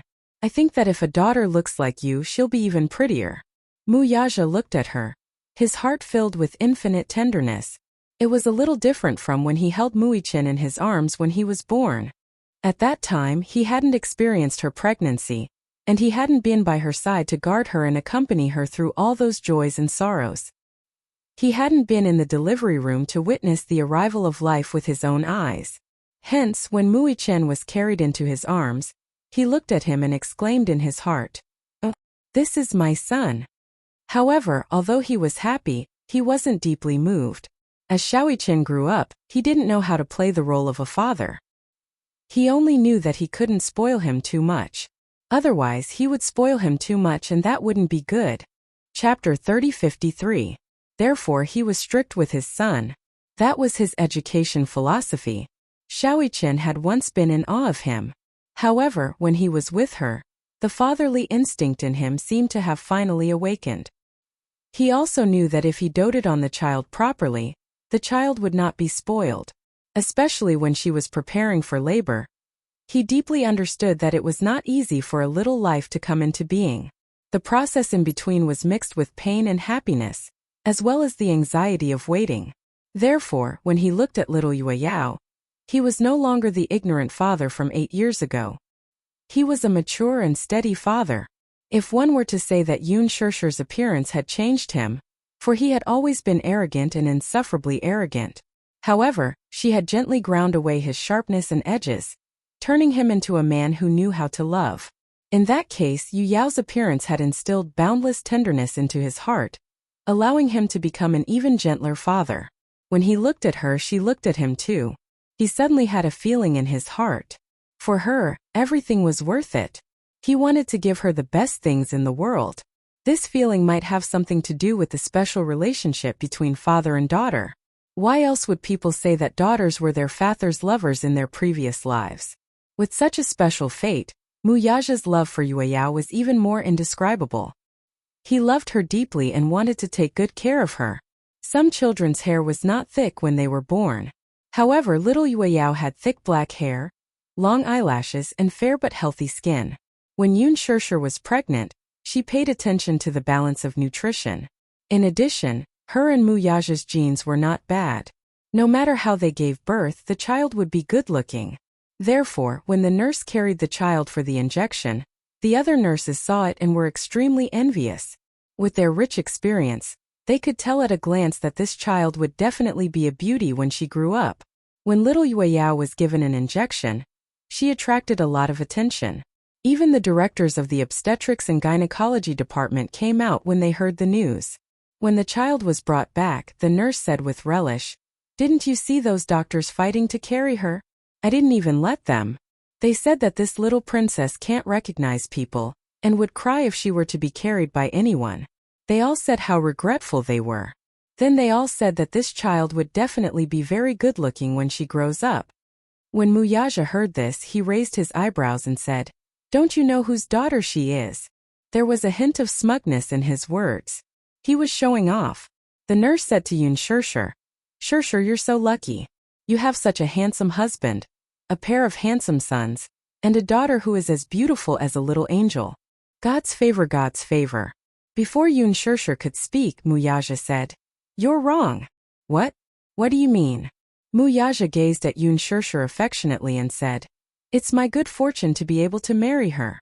This sentence was like a piece of sweet candy that melted on the tip of her tongue. The nurse was even more envious and couldn't help but say, "You two are so loving." With that, she left. After she left, only the two of them were left in the room. Little Yueyao was asleep, while Gongjia and the others brought Yu and Xiaoichen to Leji Holdings to do some shopping. Chapter 3054. Yu waved his hand and said that he was going to buy clothes, toys and teething sticks for his sister. Gongjia wanted to see the little princess more. But in the end he was dragged away by Yu. Muyaja sneered in his heart. This son of his knew how to read people's faces. He knew that they had not enjoyed their time together for a long time. Recently, Leji had launched a new baby and baby counter. It was said that Yu had suggested it when Yun Shirshir was pregnant. Leji had basically been taken over by Li Hanlin. Li Hanlin had been promoted to CEO of Leji, and Yu had retired behind the scenes. He did not want to waste time on other things. After Yun Shirshir was pregnant, he decided to spend more time with his sister. To welcome his sister, he had especially urged Li Hanlin to develop the baby and baby market. After 8 months of preparation, Leji had launched the baby and baby counter. However, in recent days, there had been complaints from consumers that the baby and baby products in the counter were more targeted at baby girls. This was what Yu had requested. This was one of his selfish reasons. When he had free time, he would scribble on a piece of paper and design some toys for his sister. The product development requires some time, so he had to come up with the idea in advance. When his sister was old enough to play with toys, he wanted to let his sister play with the toys he had designed. Because of the birth of little Yueyao, he did not take care of the Devai project. He threw the half-drawn blueprint aside and did not care about it anymore. Gongjia did not care about it either. Even if he was ambitious about the Devai project, it was not as important as his niece. Even if it was the Hurricane Group's affairs, Yu had also kicked it aside. The room was quiet. Little Yueyao was sleeping soundly. Muyaja lay down on the bed and held her in his arms. She had been sleeping quietly, but was disturbed by his actions. She frowned and felt his hot breath on her cheeks. The next moment, the man lowered his head and kissed her lips. It felt like he hadn't kissed her for a long time. He kissed her, but he didn't dare to take her any deeper.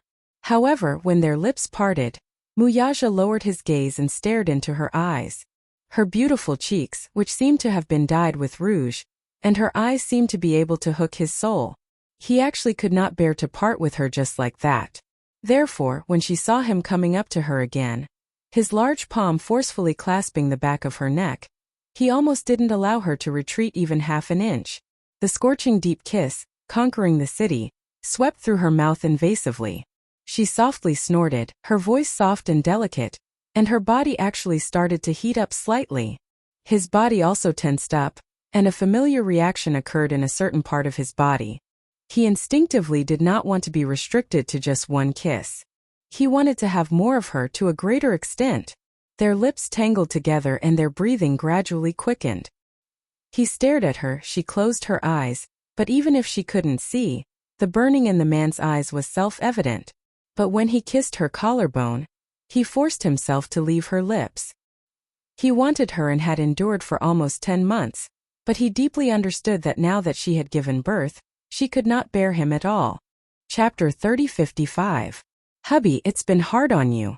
She was pregnant and it had been hard on her, but it wasn't easy for him either. She had clearly seen how much he had sacrificed for the past 10 months. His forbearance, his tolerance, his care, and his companionship. She could see from every detail that he had sacrificed no less than she had. If their identities could really be swapped, this proud man would also be willing to bear the pain of childbirth for her. Especially during that period when she was extremely depressed, it was also him who had taken her step by step away from that swamp. She suddenly said, "Actually, there's something that I'm really troubled about." Muyaja stroked her silky hair and raised his eyebrows. What is it? She pondered for a moment and hesitated for a long time before deciding to tell him about it. Don't you think that we've always done a good job with pregnancy prevention? Muyaja's eyelids twitched fiercely. Very quickly, he knew what she was puzzled about. But how did you get pregnant? Yun Shirshir was still puzzled. I remember that I've always been taking long-acting contraceptives. Could it be that the contraceptives are useless? Contraceptives aren't anything good. Taking too many of them is bad for your health. Don't take them again in the future. He didn't answer her question but deliberately changed the topic. Yun Shirshir's thoughts weren't led away by him. She was still troubled by this topic. We've done a good job with contraceptives. Not only do I take pills but you also wear condoms sometimes. Logically speaking, it's impossible to get pregnant. Muyaja was a little hesitant to tell her the truth. The reason why the contraceptives had failed was because he had unscrupulously replaced her contraceptives with folic acid. There wasn't much difference between the two types of pills after removing the packaging. She wouldn't necessarily study such small pills in detail. However, he was worried that if she found out that it was his private actions that had caused her to get pregnant, she would be unhappy. After all, this was considered going against her wishes. His sneaky actions didn't seem very honorable. Thus he probed her. Don't you like your daughter? I like her. Of course I like her. I like her a lot. Yun Shirshir was annoyed by him. What are you talking about? How could I not love my own daughter? After all, it was my own flesh and blood. It was just that I hadn't planned to get pregnant back then, so this child came unexpectedly. However, Yueyao was born, so I felt that I was lucky. It was a blessing to have both a son and a daughter. You've hit the nail on the head. If you say it's a daughter, then you're really pregnant with a daughter.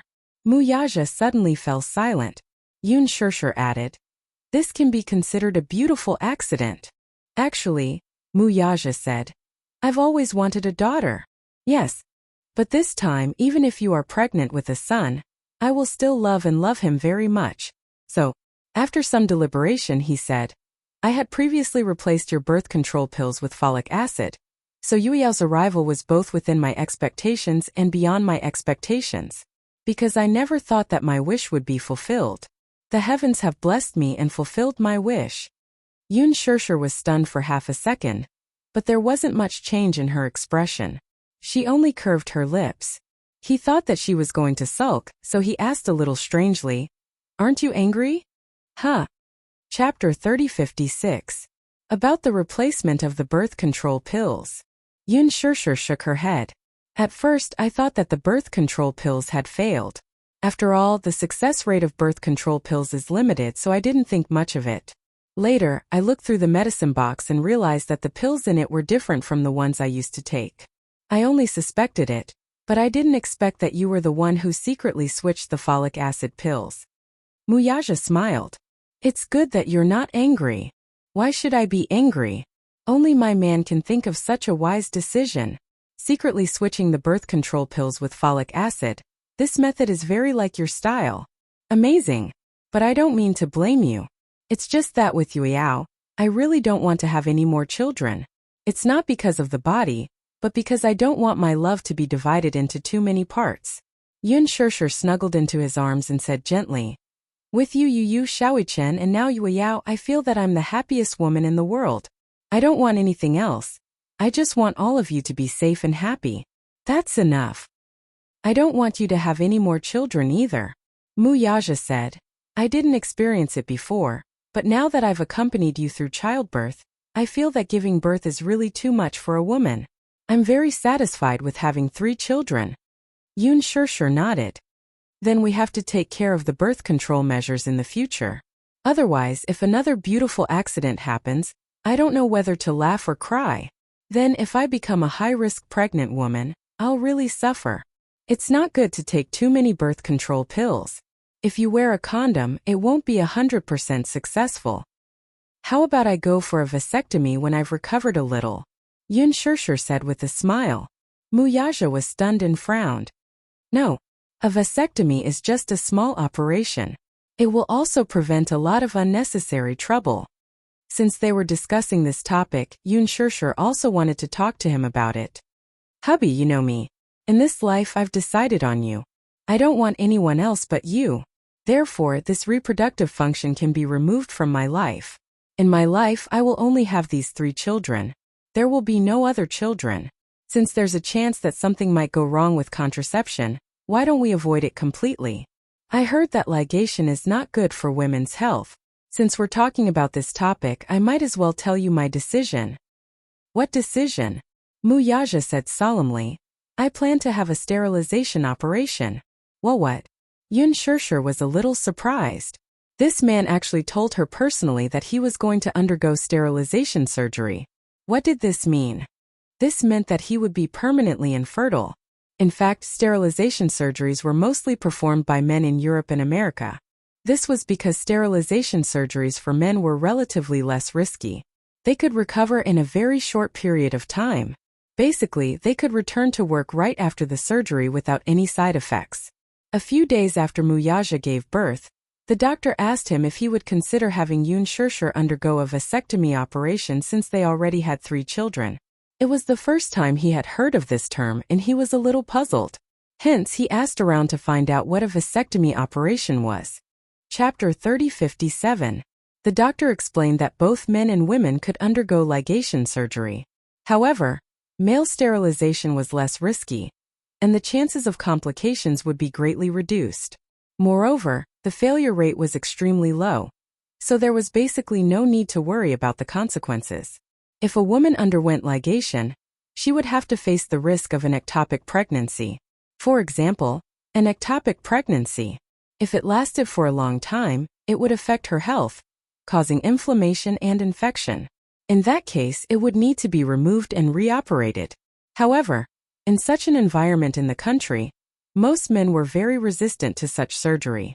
This might have something to do with the deep-rooted patriarchal society that remained in the bones of the men in the country. They felt that such surgery was the greatest blasphemy to a man's face. Most men felt that a man bearing the responsibility of contraception meant that his status was degraded. Moreover, fertility was seen as the core of many men's identity. Sterilization was misunderstood as male castration. Many men even thought that if they were to one day achieve meteoric success and divorce their wives, then they would no longer be able to have children of their own. Many people did not want to give up this path of retreat. In addition, many men treated women as their personal belongings. This was because this kind of respect was hard to show. After all, carrying on the family line was the most important task of men in society. However, Mu Yaja felt that if the slightest risk appeared on her, then he had to put an end to it. He was determined to put an end to it. How could he let his woman take such a risk? Even if it was only 0.1%, he was determined not to do it. Moreover, he had no worries at all because this woman, this great woman, had already fulfilled his greatest wish by giving him a daughter. Thus, there was no need for him to keep his fertility. He had decided that this woman, would be the only woman in his life who could accompany him to the end of his life. He only had one wife, and his child could only be born of him and her. After the sterilization, he would not have to worry about those messy women coming to sow discord in the future. He had such concerns too. After all, regardless of whether he was married or not, there were still many women who coveted his life. There was no guarantee that another woman like Song Enya would appear and use despicable means. However, after he was sterilized, he would no longer have such concerns. When that time came, if another woman came to him and said that she was pregnant with his child, then this stupid wife of his would have the confidence to give her a tight slap. The doctor had also explained to him that if a man underwent sterilization, a very small incision would be made to remove the vas deferens and cut it into segments. This surgery might sound scary. However, in his opinion, a woman's sterilization surgery was even more inhumane. For a woman to undergo sterilization, she had to cut her abdomen open, and the fallopian tubes on both sides were more than 10 centimeters apart. He rejected it right away. However, in bed he did not like to wear condoms.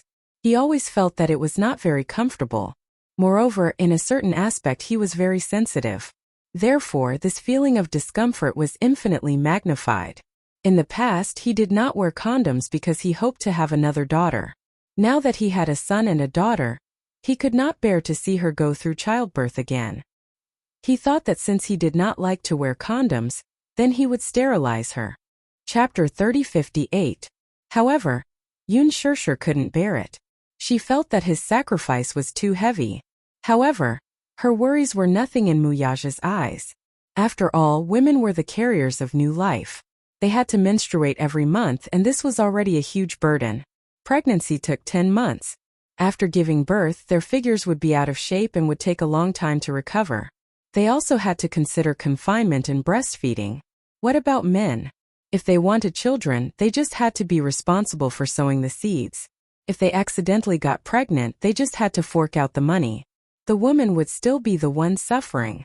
In this aspect, women were at too much of a disadvantage. Hence he made this decision. He hugged her tightly and said, "I don't have to consider that our marriage won't last long, and I don't have to consider having children in the future. The risk of sterilization is small. This is my decision. I'm just informing you. It's not a discussion. As long as you know it, you don't have to say anything." His attitude was very firm. This was just a notification, not a discussion, and he didn't intend to ask for her opinion. When Yun Shirshir heard this, she was extremely touched. This man was worried about her having to undergo a vasectomy. What was even more unexpected was that he had already made his decision long ago. However, such words were very much like his style. Perhaps if she hadn't mentioned this, he would have hidden it from her and secretly done the surgery before mentioning it to her. He wasn't good with words and always gave silently. In his mind, he would give for someone willingly as long as it was worth it. However, giving was giving, and he wouldn't give for some purpose. He loved her. He only loved her. He loved her without reservation. It was just that pure. Yun Shirshir was touched by his thoughtfulness and tolerance. She was even more touched by his love. She wrapped her arms around his shoulders, leaned forward and kissed him on the cheek. "Hubby. Thank you." Muyaja's lips curled into a smile. Just as he was about to kiss her on the lips, the door to the ward was suddenly pushed open. He looked up sharply and saw Gong Jie standing at the door. He looked a little embarrassed when he saw this ambiguous scene. Behind him, Hua Jin was blocked outside the door by his Gong Jie. Seeing that he was in a daze, he pushed him on the shoulder and said, "Why aren't you going in?" Yu and Xiaoichen poked their heads in from both sides of his legs. They were surprised to see Muyaja and Yun Shirshir hugging each other. Xiaoichen said angrily, "Daddy, you're despicable. Did you purposely send us away so that you can enjoy some alone time with Mommy?" "Daddy is the most cunning," Yu said. Muyaja glared at Gong Jie. "Why didn't you knock before coming in?" I didn't expect you guys to be so intimate. There's no sign on the door that says no entry." However, in his heart, he was thinking that this Muyaja had purposely sent him away so that he could dominate his sister. This was too much. Muyaja snorted coldly, but he didn't let go of Yun Shirshir. Since they had been caught, there was no need to hide it. He was hugging his woman and kissing her. It wasn't something embarrassing. Gong Jie was the first to walk to the crib. After taking the best position, he wanted to hug the baby Yueyao. Chapter 3059.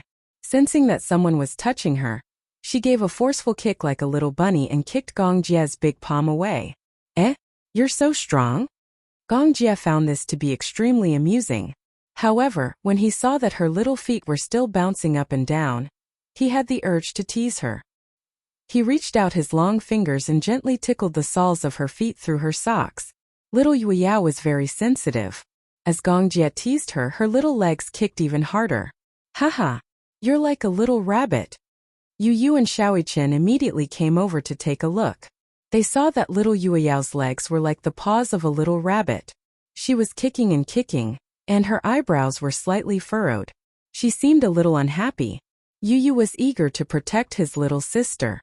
He immediately said, "Uncle, don't disturb your little sister's sleep. You've slept for so long. Have you slept enough?" The man smiled and grasped the little thing's tiny feet with his large palm. Revealing his pearly white teeth, he looked devilish and unrestrained. Little Yueyao was woken up by him. Her face was wrinkled and she looked like she was going to cry again. When a child didn't sleep well, she would cry to vent her dissatisfaction. Gongjie said, Oh. He calmly coaxed. "Don't make a fuss, don't make a fuss. Uncle will carry you. Uncle will dote on you." Yu, who was standing at the side, could not help but burst into laughter.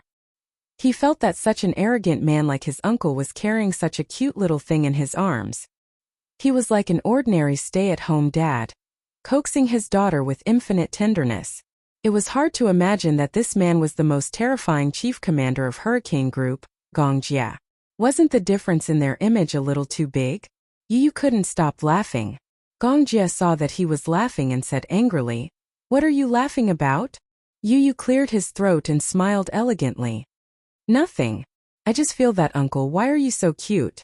Gongjie awkwardly moved his face away and snorted coldly, looking very arrogant. Muyaja turned around and said to her, "I'll prepare for the operation in the next 2 days. Don't worry." "Isn't it too rushed?" "No, it's just a small operation. It doesn't require much effort and energy." Muyaja said to her again, "You just have to focus on your confinement and recuperate. You still have to prepare for the wedding." Wedding? Aya, how could I forget about this? Yun Shirshir didn't know whether to laugh or cry. I was so focused on my little Yueyao that I forgot that someone still owes me a grand wedding. You may have forgotten, but I haven't. However, you'll have to wait until your eyes recover. Otherwise, how regretful will you be if you can't see how beautiful you look in your wedding dress? Yun Shirshir was a little pessimistic. She said a little uneasily, "I heard that cornea donors are not easy to come by, and we might not be able to seize the opportunity. I'm just worried that, by the time my eyes recover, Yueyao will have already grown up." Yu immediately said, "Mommy is letting her imagination run wild again. With Daddy and Uncle around, Mommy doesn't have to worry for nothing. Everyone says that Yueyao is good-looking, but unfortunately, I haven't seen it." Yun Shirshir suddenly sighed. "It's such a pity that my daughter has been born, but I can't take a good look at her. I wonder when I'll be able to see what she looks like?" Chapter 3060. Little Yueyao, do you know? Mommy doesn't want to miss a single moment of your life. Hua Jin was sitting at the side. When he heard this, he couldn't help but look a little stunned. He suddenly stood up and instructed the nanny to take good care of Yun Shirshir. Then, he walked to Muyaja's side and patted his shoulder gently. He pointed to the door, indicating that he had something to say to him. Muyaja nodded, got up and walked out of the door with him. As if afraid that Yun Shirshir would hear their conversation, Hua Jin walked to the balcony and stopped. Muyaja walked over and asked him, "What's the matter?" he asked. Shirshir's eyes. "Do you have a way to find a suitable donor?" Muyaja saw the anxiety in his eyes and thought that this matter had been troubling him for a long time. He said, "You don't have to worry." "How can I not be worried? There's been no news for so long and there's no suitable donor. I'm waiting too. What if there's no news?" Hua Jin was even more anxious now. Shirshir wants to see little Yueyao, but it's already a luxury. My heart aches when I see her, and I hope that she can have the operation as soon as possible. Muyaja frowned but remained silent for a long time. Seeing that he was silent, Hua Jin thought that he was also worried about this matter. He couldn't help but say softly, "If you really can't find one, use mine?" As soon as he said this, Muyaja was stunned. He was extremely shocked. Yours? Yeah. Hua-jin nodded heavily and immediately explained, brother-in-law, don't worry. I'm willing to do it. If Shirshir can see it, I'm willing to give up my cornea. Also, you don't have to worry about me seeing it. I've asked the doctor and he said that even one cornea is fine. No. Muyaja felt that it was ridiculous. He didn't expect this guy to not only talk about it but also ask the doctor in advance. Hua-jin asked, why not? Didn't the doctor tell you that a living person's cornea can't be removed? Hua-jin was stunned. He was indeed not clear about this matter. He only asked the doctor if it was possible to operate on a single cornea. The doctor's answer was yes. He thought that if there was really no donor, then he would use his own eye to exchange for Yoon Shirshir's eye.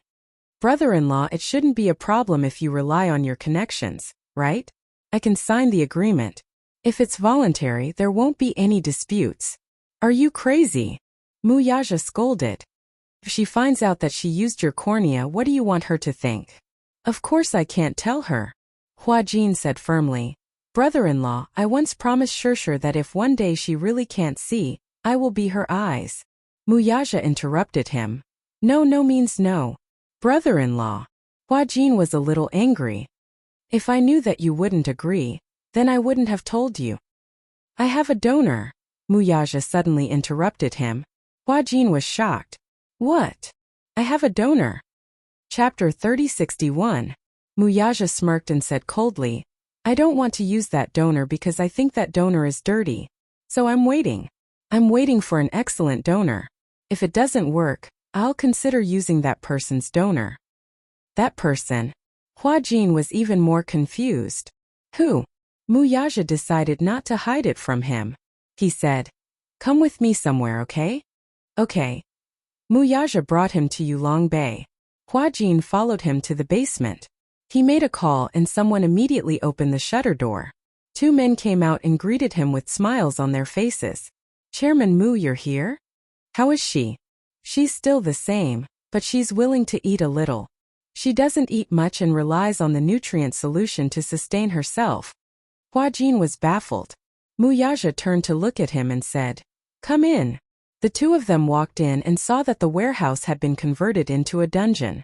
Through the iron bars, Hua-jin could see the skinny and dirty woman tied to the bed at a glance. The reason why it was dirty was because Yoon-na had not taken a shower since the day she was locked up. Her clothes were dirty and stained with vomit and dust. Even though there were people who would usually clean her up, her body would resist the foredrip, and sometimes she would vomit. Who is this? Yoon-na. Hua-jin suddenly understood. He knew the name Yoon-na. He also knew that Gu Xing's death and Yoon Shirshir's blindness were related to this woman. He suddenly understood why Muyaja had imprisoned her here. This was to nourish her pair of eyes. He could not help but sigh. This man was too two-faced. He kept Yoon-na and kept her here until Yoon Shirshir could undergo surgery. Then, he removed her cornea and transplanted it to Yoon Shirshir. But I think her eyes are dirty. I won't use her cornea unless it's absolutely necessary. Muyaja frowned and said, so I'm also waiting for a suitable donor. Therefore, the worst-case scenario was to transplant her cornea to Shirshir. Don't let your imagination run wild. I'm her man. I'm going to spend the rest of my life with her.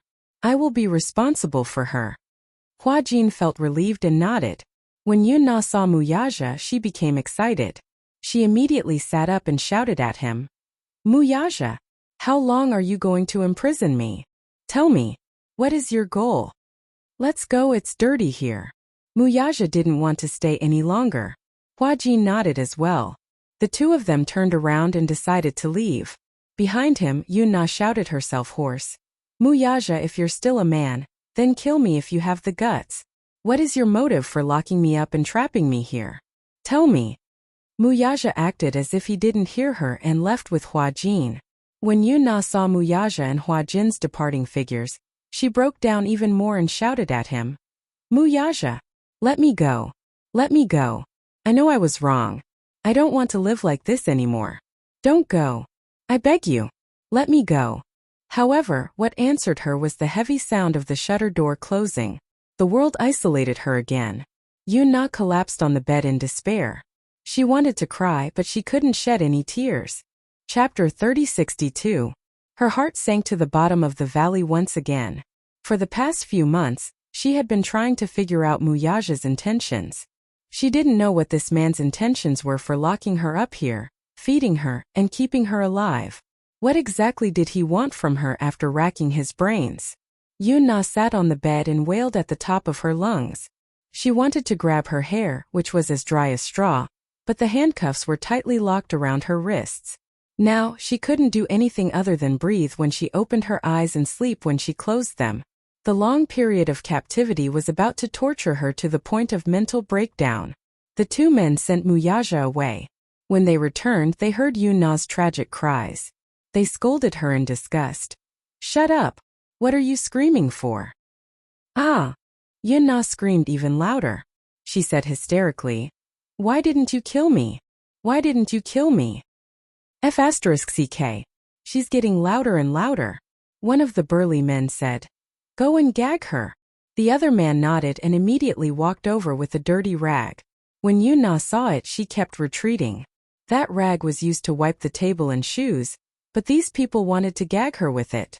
She kept shouting and yelling, full of resistance. The man wanted to stuff the rag into her mouth, but she didn't hesitate at all. She opened her mouth and bit his wrist hard. The man groaned in pain. The muscles all over his body tensed up, and he instinctively slapped her face to the side. "Are you a dog? You're biting people. F***ck. He grabbed her hair and shoved the rag into her mouth without giving her a chance to protest. Yun-na stared at them with tears in her eyes, but she could only whimper. They looked at her as if they were sizing up a bug in a smelly ditch.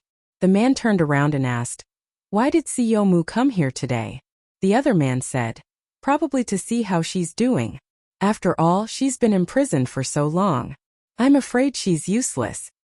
"Ha! How can she be useless? I won't starve to death. I heard that President Mu's daughter has been born. Once Mrs. Mu is done with her confinement, the surgery will be arranged soon." As soon as he finished speaking, Yun-na, who had her head lowered, suddenly raised it and stared at them in shock. However, the man did not notice her urgent gaze. Instead, he started chatting with her. He had been guarding Yun-na all this time, and it was extremely boring. Thus, when he was bored, he casually chatted with her. "Haven't you heard? Chairman Mu gave birth to a little princess. Now that he's here to see me, he's probably going to prepare for the transplant, right? Mrs. Mu's eyes are still waiting for a cornea donor. Oh, I remember now. If it weren't for this woman's eyes, Chairman Mu wouldn't have kept her alive until now. Madame Mu is really pitiful. She's been blinded by this little B***T. She must get revenge on her." "What?" Yun-na's eyes widened in anger as she listened, but she was so scared that she didn't even dare to breathe loudly. She held her breath and listened to their idle chatter. However, a man who had just arrived asked curiously, "Say, why didn't you perform the cornea transplant earlier?" Chapter 3063. The man sucked in a breath of cold air. "Cornea? Don't tell me he's going to remove the cornea from this woman's eyes while she's still alive? What else? Do you still pity her? This woman is very despicable. She brought this upon herself. Tsk. No, he can't do that." Yun-na suddenly leaned against the wall in fear. She couldn't believe that Muyaja would be so cruel. "What do you mean he can't do that? B***T, this is the debt you owe and you should pay it back. If you knew this would happen, why did you do it in the first place? Tell me your sister is Madame Mu. You can live a good life, but you have to commit such a sin. What's the point?" Yun-na's breathing suddenly quickened. She opened her mouth but couldn't say anything. It turned out that Muyaja kept her alive and didn't punish her or torture her because of her eyes. She finally understood. But she couldn't. She wasn't afraid of pain, but she couldn't accept it. Why? Why did he treat her like this? Did the heavens think that she hadn't been tortured enough? She could give her eyes to anyone but Yun Shirshir. That name made her hate her to the core. After Muyaja's visit, Yun-na found out about this matter and could not recover from it for a long time. In the beginning, when she was making a ruckus, she even used all means to anger the men guarding her, hoping that they would beat her to death in a fit of anger. However, after the excitement and nervousness, she suddenly thought it through. She stopped arguing and quieted down. Her heart was like a stagnant pool without any ripples. She had figured out one thing and was secretly planning how to carry it out. That night, the few of them prepared dinner and were about to eat when Yun Na suddenly said, "I want to eat." When the man heard this, he was surprised. This woman had never been willing to eat obediently. Most of the time, she relied on the nutrient solution to survive. Sometimes they were afraid that it wasn't good to be on the nutrient solution all the time, so they would force feed her, but she didn't cooperate at all. Now that she took the initiative to ask for food, the man felt that it was extremely deliberate. The man kissed her angrily. "Why are you saying that you want to eat for no reason again? Didn't you refuse to eat in the past?" "I'm hungry. I want to eat meat. I want to eat rice. Can't I do that?" Yun Na was overbearing and her gaze was fierce. When the man saw her attitude, he became even angrier. "You stinking woman, I'm talking to you properly. Why are you acting like a mad dog?" Yun Na sneered and said, "I want to eat. If you don't give it to me, then I won't eat." They looked at each other, feeling suspicious and even more vigilant. "You're not going to play any tricks, are you?" Yun Na, on the other hand, was so angry that she laughed. "You've tied my hands and legs, so what can I do? Moreover, look at all of you. You're such big men. Don't tell me you're afraid that you can't handle a woman like me who's about to become a cripple? You're quite sharp-tongued. All right, I got it." The man served her rice, vegetables and meat, then walked to the bed and said that he wanted to feed her. However, Yun Na said, "I'll eat it myself." "What? Uncuff me, I'll eat it myself." As Yun Na said this, she glared at him fiercely. "I won't eat what you feed me." The man became even angrier and finally lost his patience. "What are you doing? I'll feed you. Don't play any tricks on me." Chapter 3064. "I won't eat what you feed me." The man almost smashed his bowl as he asked angrily, "Are you going to eat or not?" Yun Na was still stubborn. "I want to eat by myself." "Why? Is this woman trying to escape?" Yun Na was aggressive. "Do you think I can escape? I don't have my handcuffs, but my ankles are still cuffed. Where can I escape to?" When the man heard this, he uncuffed her with suspicion, but his face was still a little wary. With a click, the handcuffs were uncuffed. Yun Na's hands were finally free. She looked up and saw the man staring at her covetously, as if afraid that she would do something rash. She could not help but sneer. Why are you still so worried when my legs are cuffed? Even if I have wings, I can't fly out of here. I've just thought it through and want to live a good life." "Thought it through?" The man snorted. "It's fine as long as you've thought it through." With that, he was no longer so vigilant. He sat at the side, but he did not dare to be too far away from her. His gaze was still on her. Yun Na did not look at him anymore. She picked up the bowl, held the chopsticks, and casually ate a mouthful of rice, wolfing it down. Seeing that she was eating obediently, the man relaxed even more. "You should have done this earlier. If you were willing to eat by yourself earlier, you wouldn't have to suffer so much." Yun Na didn't even raise her head, and didn't even look at him as she continued to eat. This rice was fragrant, but it was a little bitter. It turned out that tears had slipped into her mouth unknowingly, and it tasted astringent. Yun Na wiped away her tears fiercely. When she thought of how happy Yun Shirshir was at this moment, she thought of how she was being pampered by so many people. She was as noble as the clouds, but what about her? Everyone wanted to trample on her. She was as lowly as mud. And that Yun Tianyu. He was still very smug now, right? When she was thrown into the sea, her heart was filled with despair. But God gave her a chance. She hung onto a piece of driftwood and drifted on the sea for an entire night. Just when she thought she was about to freeze and sink into the sea, a fishing boat finally passed by and pulled her onto the boat. She was reborn.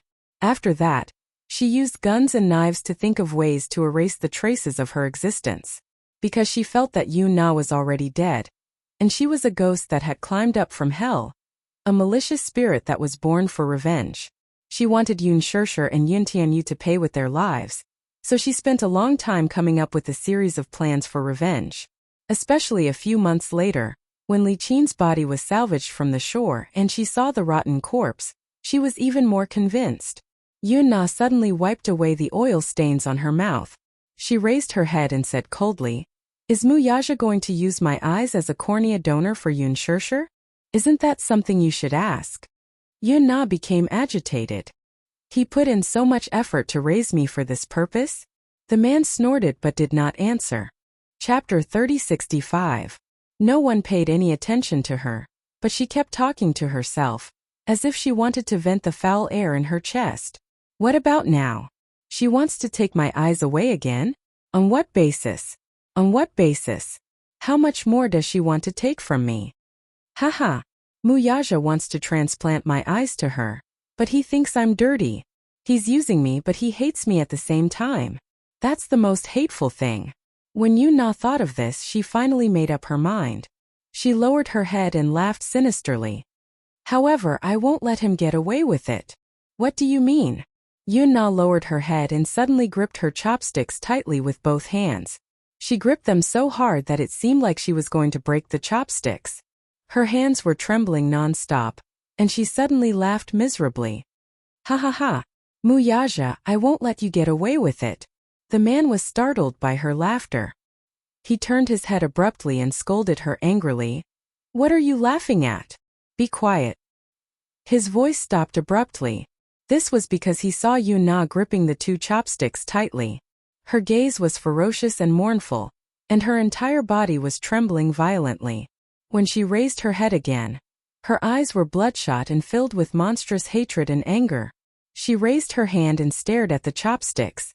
A certain conviction in her eyes became more and more firm. The man shouted, "What are you doing?" Yuna suddenly shouted hysterically, "I won't let you get away with it." Her mournful voice broke violently. The man seemed to have guessed what she was going to do. He immediately stood up from the chair and rushed toward her. However, in just a few seconds, Yuna did not hesitate. She used the sharpest end of the chopsticks to aim at her own eyes and ruthlessly stabbed them into them. She really used a lot of force and was extremely ruthless. The man could not stop her in time. In the next second, he saw the two chopsticks stab into her eyes, and blood splattered everywhere. Yuna immediately let out a heart-wrenching scream. Ah! The heart-wrenching scream almost broke through the roof and pierced through the clouds. Yuna suddenly pulled out the chopsticks, covered her eyes and fell onto the bed. Because of the immense pain, her body kept convulsing. It was so painful. The pain was heart-wrenching. The sharp object pierced into her eye and pierced through her eyeball. She was in so much pain that she screamed in agony. Her body kept rolling around on the bed. Blood dripped from the corner of her eyes onto the dirty bedsheets. She was in so much pain that she was about to faint. As Yuna screamed, she thought about how she had destroyed her eyes and Yun Shirshir had lost this donor. She was pleased with herself and laughed bitterly. Ha ha ha ha. She was crying, laughing, and screaming at the top of her lungs. She looked so crazy that it was frightening. Just looking at this scene was enough to make one tremble in fear. One could imagine how painful it was. At the side, several people were stunned. No one had ever seen such a terrifying scene. After a while, Yuna actually fainted from the pain. In the hospital, Muyaja received a call saying that something had happened to Yuna. He raised his eyebrows but did not appear too nervous. Instead, he said coldly, "I'll be right there." He drove to Yulong Bay. Just as he walked into the basement, a musty smell hit him in the face. A few doctors surrounded the bed. They had just finished the operation and the anesthesia had just worn off. Yuna slowly woke up. Chapter 3066. Muyaja asked in a deep voice, "What's going on?" Standing at the side, the few men in charge of guarding Yuna immediately said uneasily, "This woman said that she wanted to eat by herself. We were already very careful, but we didn't expect this woman to be so ruthless. She used her chopsticks to stab her eyes." The more he spoke, the weaker his voice became. Yuna gradually regained consciousness. When she heard Muyaja's voice, she suddenly laughed coldly. "Muyaja, give up. Ha ha ha. You want to use my cornea to restore Yun Shirshir's vision? Dream on. I won't let you have your way." When Muyaja heard this, his face remained calm. He said slowly, "What gave you such a misunderstanding that made you think that I want to use your eyes to replace Shirshir's eyes?" When Yun Na heard this, her face was filled with shock. She suddenly reacted and sneered. You don't mean what you say. I heard what they said. They said that you used me to get my cornea. Muyaja said expressionlessly. Your eyes are so dirty. Are you worthy of being Shirshir's eyes? Then, Yun Na didn't know whether to laugh or cry. She asked angrily, why did you keep me alive? My father-in-law said that he wanted to keep you alive. When he comes back, he will punish you properly. At this point, Muyaja looked very regretful. Why do you think I kept you alive? You said that I coveted your cornea. Yun Na, are you worthy? When Yun Na heard this, her blood rushed to her head. She had never thought that she would deliberately use her last bit of value to destroy Yun Shirshir, even if it would break her hope and make her despair. However, she didn't expect that Muyaja had never wanted to use her eyes to restore Yun Shirshir's vision. She still couldn't believe it, because if he didn't think so, then what was the point of destroying her eyes and suffering such unbearable pain for nothing? She broke down and shouted at him. You're lying. Muyaja stared at her coldly, but she couldn't see him. She just kept yelling. You must be doing this for my eyes. It must be for my eyes. You must be very disappointed that I destroyed my eyes, right? It must be very painful. Ha ha ha. After a short moment of silence, Muyaja smiled coldly and said, Yun Na, you're really pitiful. Then he turned around and left without looking back. Yun Na still couldn't stop herself from laughing, and she maintained her pitifully weak dignity. However, when he left, her smile became even more miserable. In the end, as he laughed and laughed, he actually started to cry in despair. Muyaja, I hate you. I curse you, you will die a horrible death. Die a horrible death. Yun Shirshir, you will definitely suffer retribution. Even if retribution doesn't fall on you, it will fall on your child. Let your child pay for your debt. Ha ha ha. Yun Na didn't hesitate to curse him with the most vicious curse in the world. However, everyone looked at her as if she was a pitiful child beggar. No one cared about her. After Muyaja left, Minyu followed at the side, wanting to say something but hesitating. He turned around to look at Minyu and said, If you have something to say, just say it.